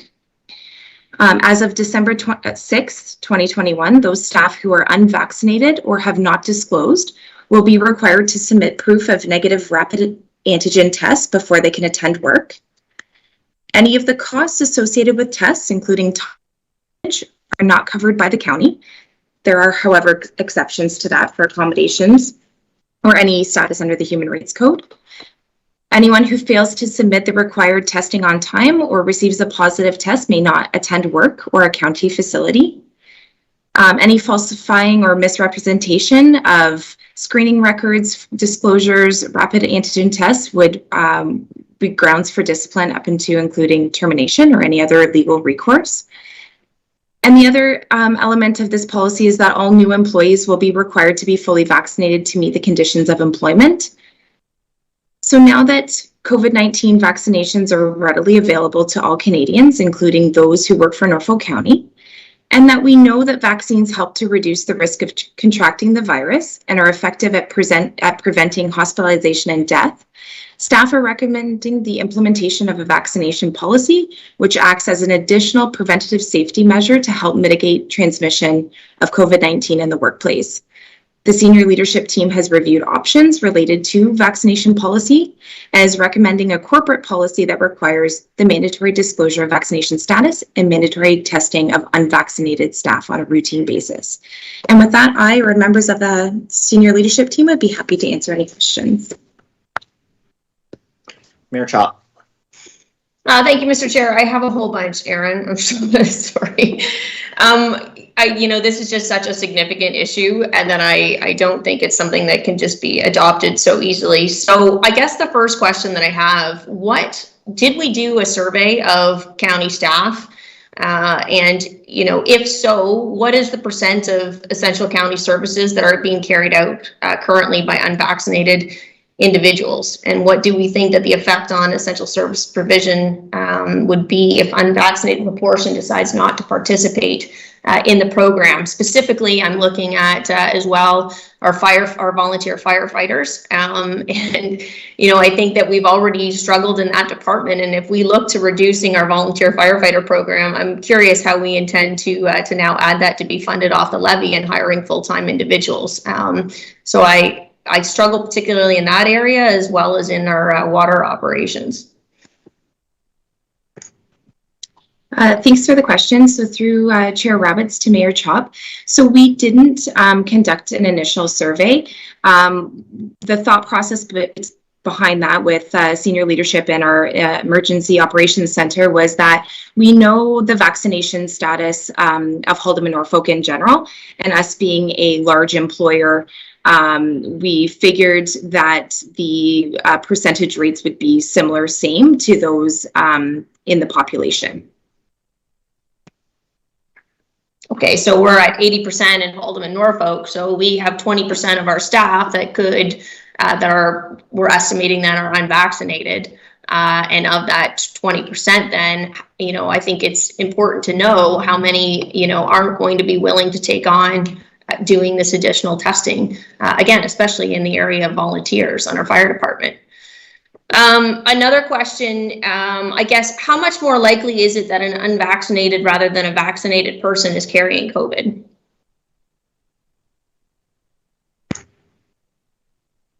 Through the chair to Mayor Chop, I don't know that I'm the best one to answer that.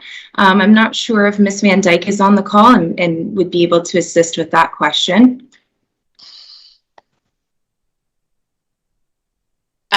Thank you. I can certainly try. I can't answer the question. Sorry, through the chair to the mayor. I'm not certain the difference in likelihood of people carrying or transmitting the virus. We know that people can carry and transmit the virus if they are vaccinated. Those who are unvaccinated are at greater risk of serious illness with COVID-19, hospitalization, and unfortunately death. That I definitely agree with you, Heidi. I guess my challenge is we're writing a policy that's going to affect people's lives, but we're not actually sure of the reasons that we're necessarily doing that. When you contrast it with masks, I wear a mask to protect you, you wear a mask to protect me, but when we're looking in terms of being vaccinated, it's actually you're out protecting yourself. And significantly reducing the likelihood of having a severe case of COVID-19. So a year and a half into the pandemic, how many transmissions of COVID-19 have actually occurred amongst Norfolk County employees, and how many have occurred post-vaccine?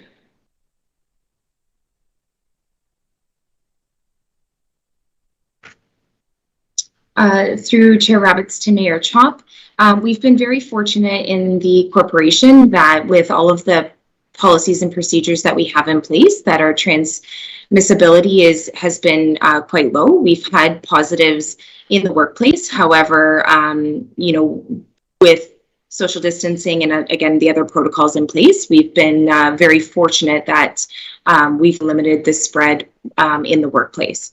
This is a policy that would further enhance the policies that are already in place to ensure the safety of our staff.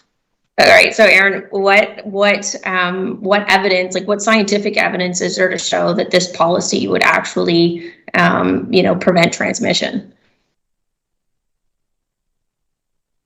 I know I'm being a little rough here. It's just that to me, this is, it is so significant and has the potential to shape the future that, this attitude of because everybody else is doing it. At the end of the day, the province hasn't mandated this, and they have done so in those situations in congregate settings. And I think when you read some of the legal opinions that are out there so far, there has to be this distinction in a risk profile that, this is very likely to be challenged in the courts. And so, I think the idea out there is that it's more likely to survive if any policy distinguishes between the different types of workspaces. And you can see that in the case of a congregate setting. But what is, how is it that we're infringing on an employee's rights when that employee, could be working outdoors and never, and be working alone and not be with anyone else? I think there's a pretty broad range across the corporation that to apply a blanket policy like this without being able to answer those questions specifically as to how and why that this is supposed to be affected, because there is no data on it. And if there is, the province hasn't come to us and shared it with us. So I'm just curious, in a community where we have currently 20 active cases and an 80% vaccination rate, how is this policy actually going to add increased safety to our current employees?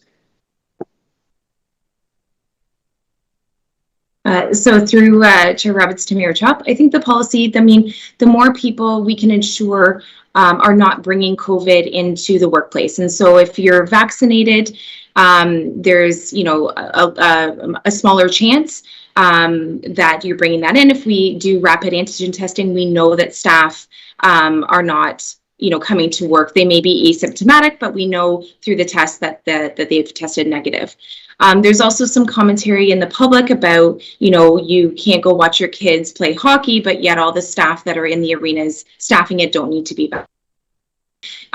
And that's a lot of the pressures that workplaces are now facing when the province hasn't mandated it for all workplaces. But we know in our community, to go into the arenas, to go into restaurants, that the staff aren't necessarily vaccinated, but the patrons are, and so now it's being left up to each of the workplaces to put forward their own policies. Okay, so but again, you said that the unvaccinated are, how did you put it now, in terms of increasing the risk to vaccinated? What is that increase in risk?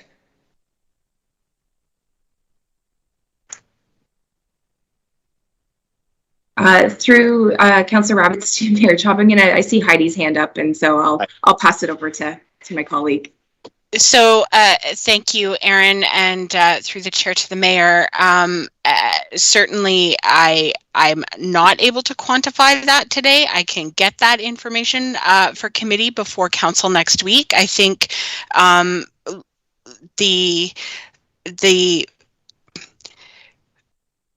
I think that the county, as Aaron had said, has done a great job of using every tool in our toolbox to try to minimize the risk of COVID-19 coming into our workplace, and this is another tool in that toolbox that is being recommended to council today. But certainly, I will take that question about the actual data back to our public health staff and get an answer for council before next Tuesday. Thanks, Heidi. Mr. Chair, I've got a few more, but I'll let you go around the room here and you can come back to me at the end.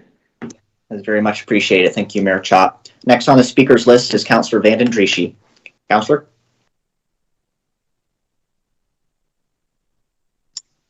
Thank you, Mr. Chair. My question is this: how many other counties do you know have implemented a policy? And I do think many, but do you know the number?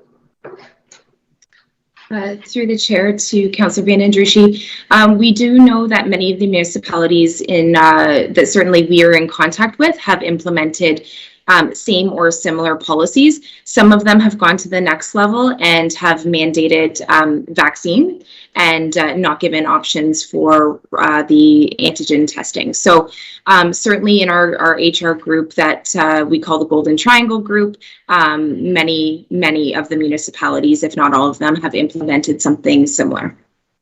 Absolutely, I think you are correct in saying that. My question would probably be a legal question.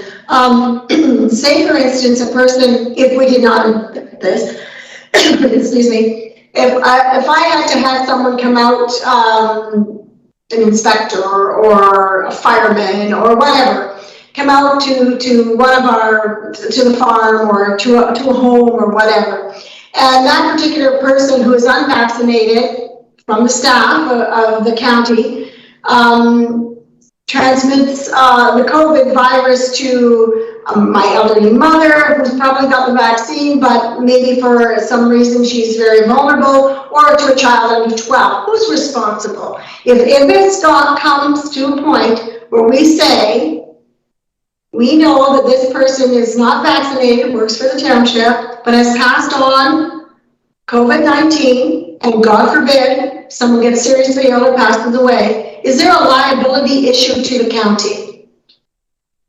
And I know the answer to that, but anyway. Through the chair to Councillor Van Andruschi, I don't feel comfortable being able to respond to that. That's certainly not my area of expertise.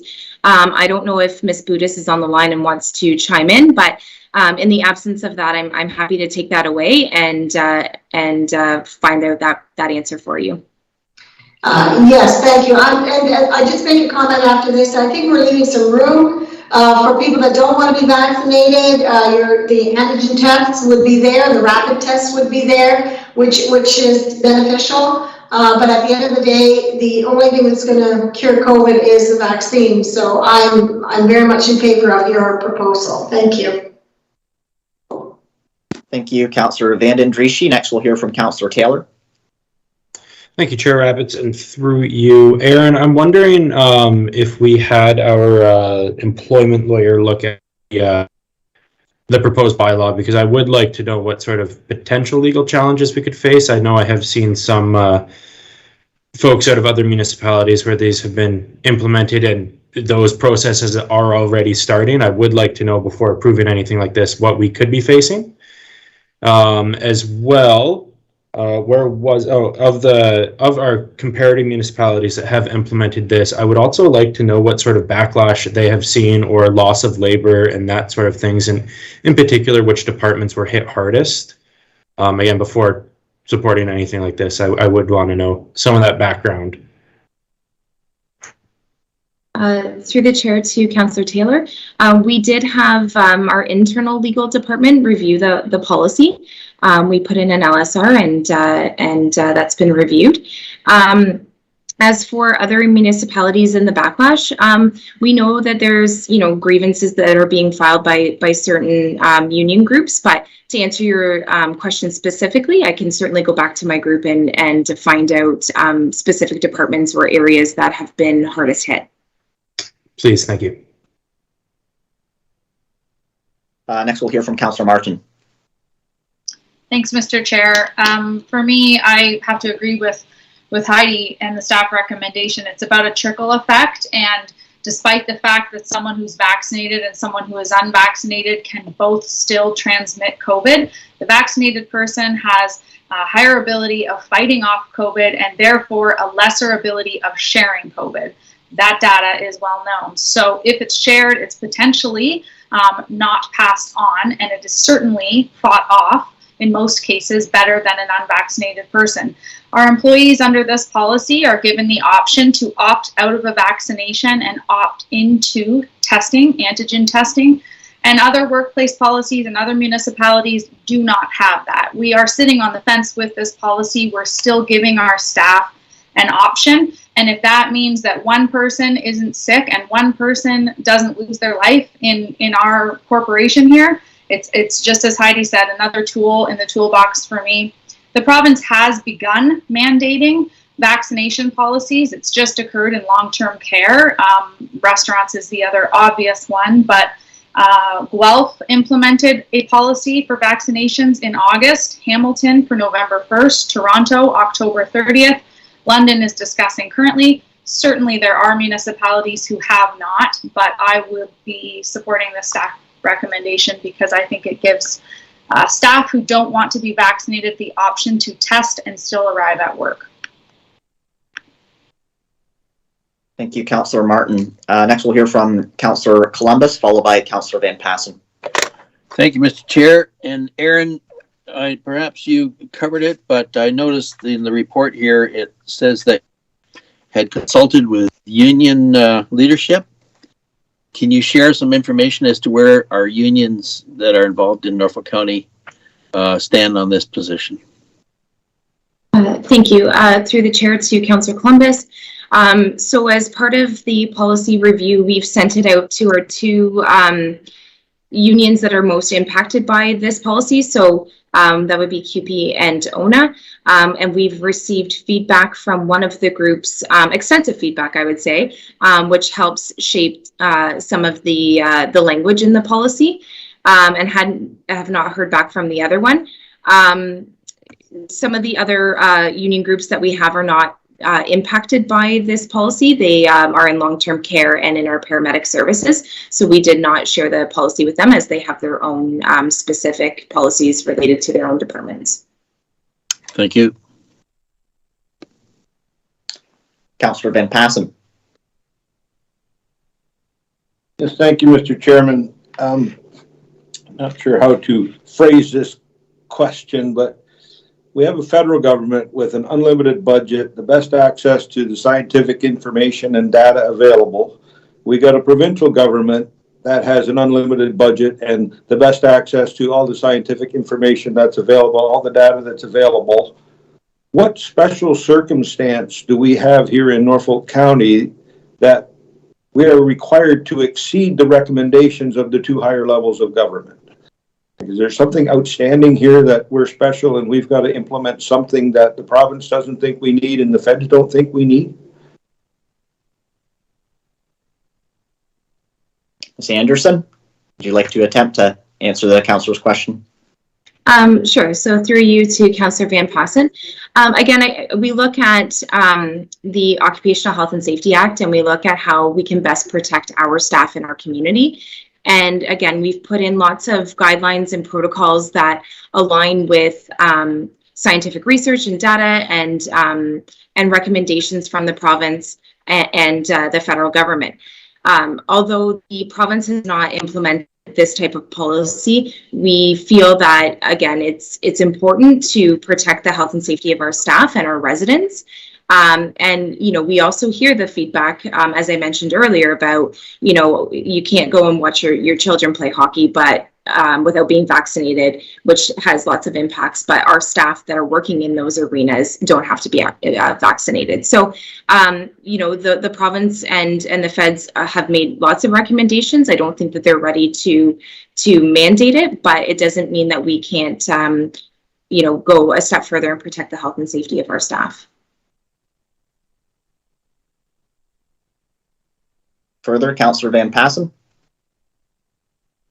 Well, if the province mandates that the parents can't watch because they're unvaxxed, and if they thought it was important that the arena staff should be double vaxxed, they would have mandated that as well, I would think. And again, somebody's mentioned it before. If you have been vaccinated twice, you can still get COVID. You can still spread COVID. You tend not to get so sick if once you've been vaccinated. So if somebody is unvaccinated, the only person they're putting at risk are themselves, because somebody who's vaccinated can still spread it, can still get it. So again, I don't know if the province and the federal government, with all the information they have available and all the expertise they have available, I just don't understand why what we know down here that is more important or more knowledgeable than what the higher levels of government have, and why we got to stretch out our own policy when it's not being mandated by the expertise that's in Toronto and Ottawa. So I'm just not. I don't see where we need to have this. We follow all of the rules. We've survived for 18 months without this policy. I don't know what more we need to do. Thank you. Thank you, Councillor Van Passen. Councillor Michelli, you have an opportunity to speak. Thank you, Mr. Chair. With respect, I do believe Mayor Chop was ahead of me. Mayor Chop, would you like to go? Okay, thank you. And my question is short. Thank you, Mr. Chair.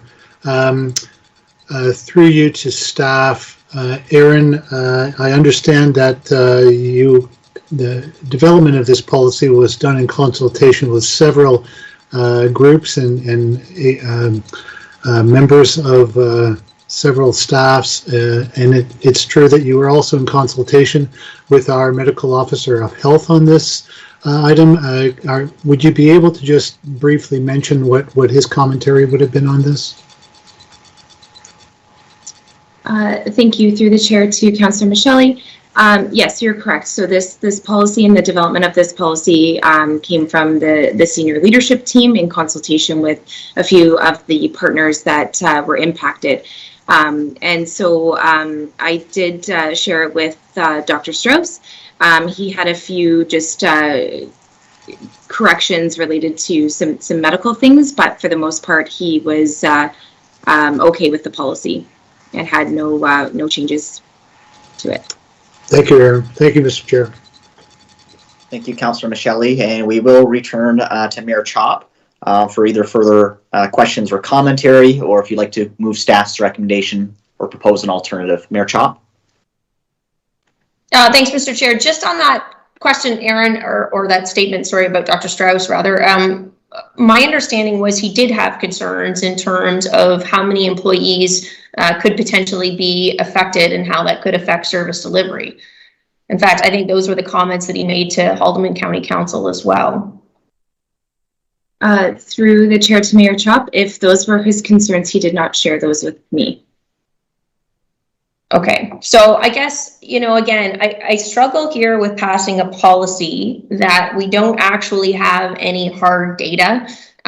Yes, being vaccinated does, increase your level of protection. I think that's somewhere around 97% now of protecting you from or against a severe outcome. But I'm with Councillor Van Passen. Right now, again, there's only 20 active cases in Haldimand, Norfolk. And when you do the math on that, I think that, we've got 1 in 5,000 residents then have an active case. And that works out to about 1 in 500,000 chance that any particular coworker can give another COVID. And I have a really hard time when we've asked our firefighters, as an example, to work over the last year and a half, and now suddenly, if they're not willing to undertake a testing at a cost to them for volunteers, that we're suddenly, not going to continue to have them on Norfolk County's workforce. So, I'm with Councillor Van Passen. I can't support this at this time, and certainly not without additional data, actual concrete data that this policy has been built on, because I think we're basing it because other municipalities have passed similar, similar policies. But again, what's the data that they're using? And if the province wanted to mandate this, the province should be doing it equally across all municipalities. Thank you, Mayor Chop. Next on the speakers list, I had Councillor Vanden Drieschie. Thank you, Mr. Chair. Through you, I don't know what makes us so special that we wouldn't comply with what the rest of the province is doing as far as municipalities go. But at the end of the day, my question was, what is the liability to us as a county if someone goes out and gives COVID to someone? Now, I know that we are responsible because we had an option here, and we are giving our employees an extra option to opt out and have testing done. For God's sakes, we're not better than anybody else, but we're not worse either. We need to have policies built in the same as the rest of the province. I agree with the mayor, and I agree with Councillor Van Passen that maybe the province or the feds, but they are doing everything they can to see people vaccinated. We had a gentleman opening a fair who told us what he went through. For goodness sakes, this is a little price to pay to get a vaccination or have the option to be able to be tested so that you don't have to have the vaccination. We are bending over backwards to assist people here. Let's use good common sense on this one. Thank you. Thank you, Councillor Vanden Driesche. And at risk of entering into a debate without a motion on the floor, I would again remind committee that we do need to drill down to approve staff's recommendation or propose an alternative, though the floor is still open for questions and commentary. We'll circle back with Mayor Chop, and I did see Councillor Martin have hand raised at several points during the meeting. First, we'll go to the mayor. My question's for Councillor Vanden Driesche. What's the liability if somebody that's vaccinated gives COVID-19 to a constituent? What would happen is that a constituent who would end up with COVID would not be as ill, and it would understand that. But if a person deliberately does not get vaccinated or does not have the testing and goes out and does his or her job, they are putting other people at risk. There is liability there. Heidi, could you please confirm whether or not a vaccinated person can carry COVID-19? Absolutely they can.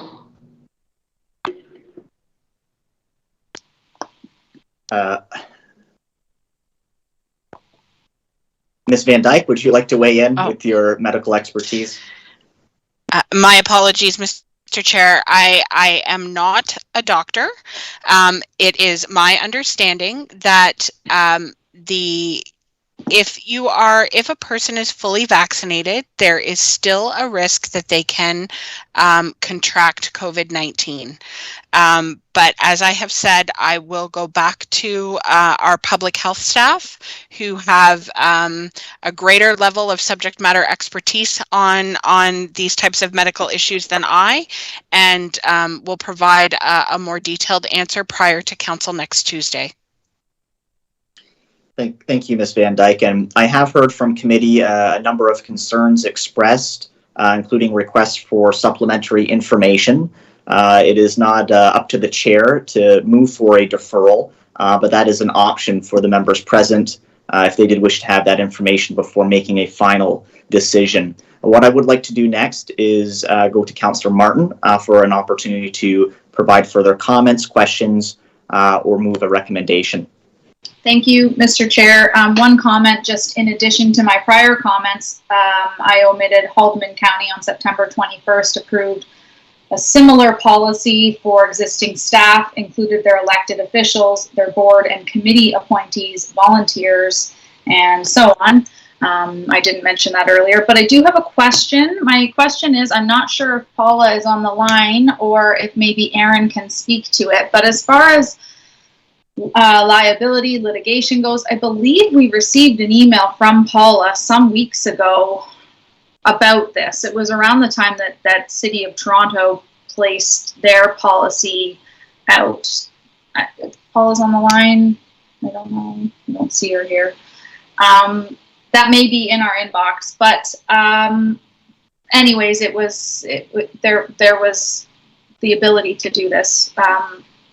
And it would be favorable for the municipality. That's not to say it wouldn't come without its issues. At this point in time, I think we're going to get some information back next week. I would like to move the staff recommendation. We can pull it and discuss it again next week with additional information, but I'm supporting it at this point in time. So I'd like to move that if that's appropriate, Mr. Chair. It is appropriate. Thank you, Councillor Martin. I did see Al had his hand raised. He may have been able to provide information in lieu of not having legal. The hand has been taken back, so I think I'm looking for a seconder. I'm seeing a smile, so that's what I'll do. Do we have a seconder for Councillor Martin's motion to proceed with staff's recommendation? Seconded by Councillor Vanden Drieschie. We have now entered into debate. First, we will go to Councillor Van Passen, followed by Councillor Columbus. Oh, sorry, Mr. Chairman, I should put my hand down. I was going to do your suggestion and defer it to the council meeting, so it would be a standalone item rather than part of the minutes, but you now have a motion on the floor, so I will get my little hand down here. Thank you, sir. If you like that outcome, you know which way you will need to vote on this motion. Councillor Columbus. Mr. Chair, the second part of that motion reads that it would be adopted effective October the 18th, and I believe that's a Monday. And this is council and committee, so these minutes are not adopted until the full council meeting, which is on the 19th. So I think that probably should read the 19th rather than the 18th. Can we go to staff to confirm that detail? Sorry, through the chair to Councillor Columbus. Sorry, that my apologies. That's an error on my part. Is there any further discussion in relation to the motion that's on the floor currently? I am not seeing any hands, so I will call the question. All those in favor of the motion?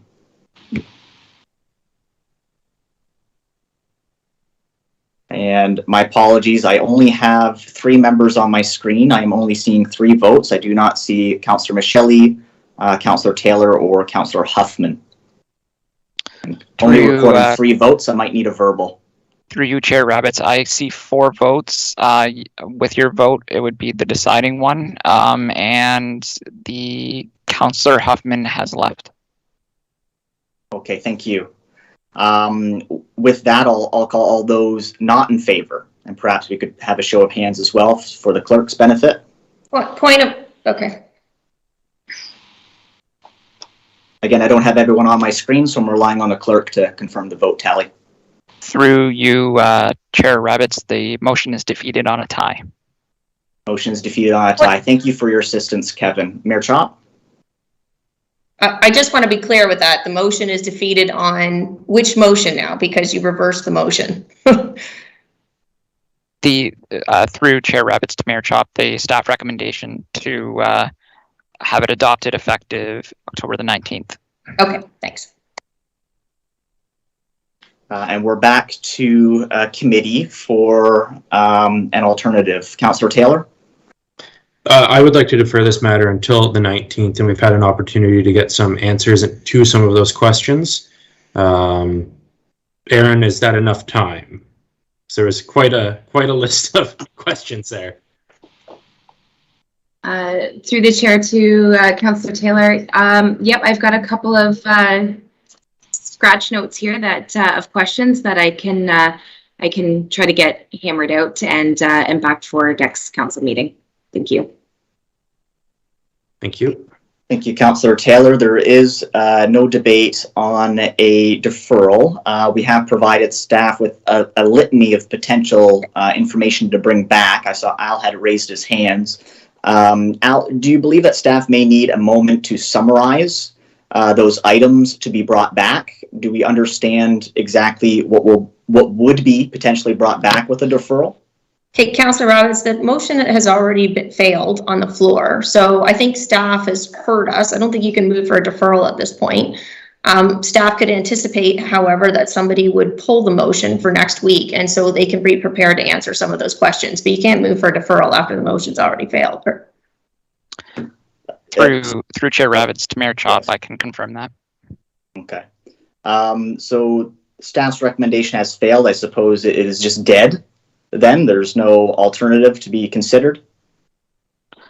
The matter has been disposed, yes, but it can be pulled next week out of the minutes for further discussion. Understood. My apologies for my confusion with the procedural nature of our meeting this afternoon. So with that, as long as council is understanding that that item would need to be pulled at council for further discussion. That concludes that particular item on our agenda. I hope you'll keep your scratch notes handy because you may need them again. But I just want to make sure staff were organized and didn't need anything further from committee. With that, we will move on in our agenda. Sorry, Mr. Chair. Yes. To interrupt, I just Point of privilege question? No, just a question. Technically, couldn't we table a new motion suggesting that the policy started on November 1st, December 1st, and at which point staff can bring us back any information? Should it not be pulled next week? The direction I was receiving from our deputy clerk was that it would need to be pulled and discussed at council. I guess we weren't able to consider any alternatives after defeating the original motion, including a deferral. That's not my understanding. I thought we could indulge in an alternative since staff's recommendation was defeated. But I suppose that is there's some finality to that that is escaping this chair. Countless times we've wordsmithed. It's okay to be pulled. That's fine. I just, technically speaking, I think we've wordsmithed motions. Through Chair Rabbits to Committee Member Martin, what an opportunity would be you could pull and provide an alternative for a later date in at next week's council meeting, if that would suffice or assist. But still, I don't think that entirely doesn't make sense for me, but that's fine. It can be pulled next week. Well, I put off for tomorrow what you could accomplish today, but it's on for another day. Eh? It's on for tomorrow. We've had a ruling from our deputy clerk regarding the procedural nature of our meeting this afternoon. So again, I'd like to move through our agenda. We are on notices of motion. We have one from Councillor Taylor. Councillor Taylor, would you like to introduce your notice of motion?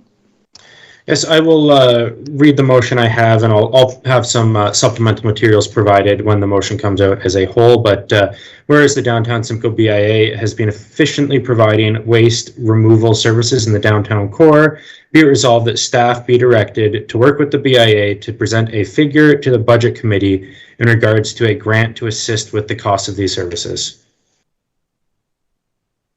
Thank you.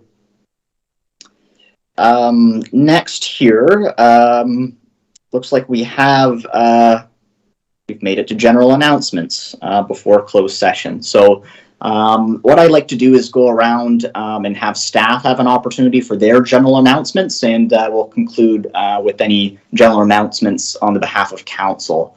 So staff don't jump in all at once, but the floor is open for any staff members that had a general announcement for the community.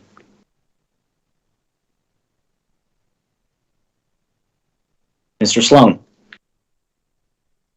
Yeah, thanks through the chair. I'll just be brief. I just wanted to let council and the community know that recently our Director for Economic Development, Zvi, and myself had the opportunity to do a presentation at an Ontario Provincial Planners Institute conference.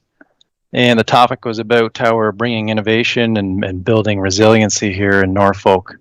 And so he gave it a good showing and spreading some of the positive word of what's happening through our economic recovery plan and some of the new actions that we're taking, such as our new Visit Norfolk app that's recently launched. We got the Shop Norfolk and a number of other items. So we made get the positive word out about Norfolk. So I just wanted to share that with everybody. Thanks. Thank you. Do we have any other staff members present that wish to express a general announcement?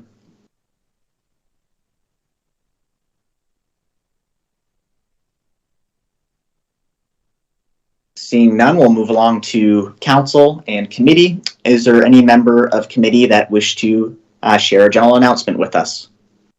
Just raise your hand if you would like to. Oh, Councillor Vandendriessche, I see you there. Thank you. I have basically a question though to staff. The community center in Langton, when will that be open to the public?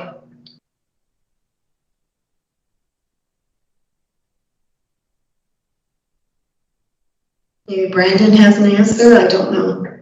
Yeah, through the chair, perhaps I can circle back with staff and confirm that. as to the latest information. Thank you. Thank you. And do we have any other general announcements on the behalf of committee? There's a few councillors I don't have on my screen, so I need you to use your raise hand icon. Councillor Taylor? Yes, thank you, Chair Rabbits, and through you, I'd just like to congratulate the Fair Board on a successful fair for the COVID world we're in, and looking forward to bigger, better, brighter things next year as the pandemic is slowly but surely looking like there's an end in sight. So I just like to congratulate them on a fair well done. Thank you, Councillor Taylor. Now, we do have Bill Cridlin. I've seen his icon join us. Perhaps he does have an answer for Councillor Vanden Drieschie regarding the community center. Bill, did you have a... Yeah, thank you, Chair Rabbits. No, I didn't hear the question at first. I was a little technological glimpse there, but I don't have the answer either. We are working on all of our community centers and when the opening date will be, and staff are still putting that together with proper staffing and protocols as to responsibilities of the renters. But we do hope to have an answer on our community halls, I'll say within the next week and a half to 2 weeks. I do appreciate the offer to speak. No definite answer, but we are working on it. Thank you for that, Mr. Cridlin. With that, I'm not seeing any other raise hand icons for general announcements.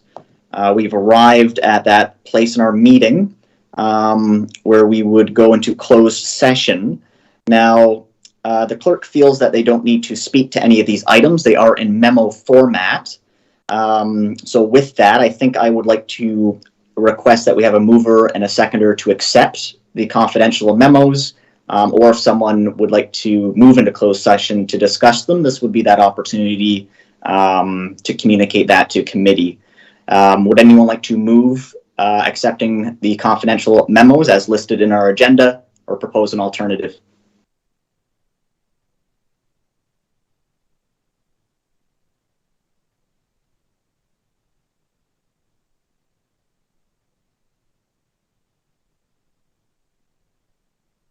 Not seeing any hands. Again, the staff have communicated that they do not feel they need to speak to these items, so there is no need, unless it's raised, to move into closed. Councillor Van Passen? Staff, we can receive these as information without going into closed session, is what the staff recommendation is? This is correct. I don't see any need to go into closed session, so I would move that we just receive them as information. That still keeps them confidential though, right? Yes. Okay, I will move that we receive them as information, and thank you. Thank you very much. Do I have a seconder?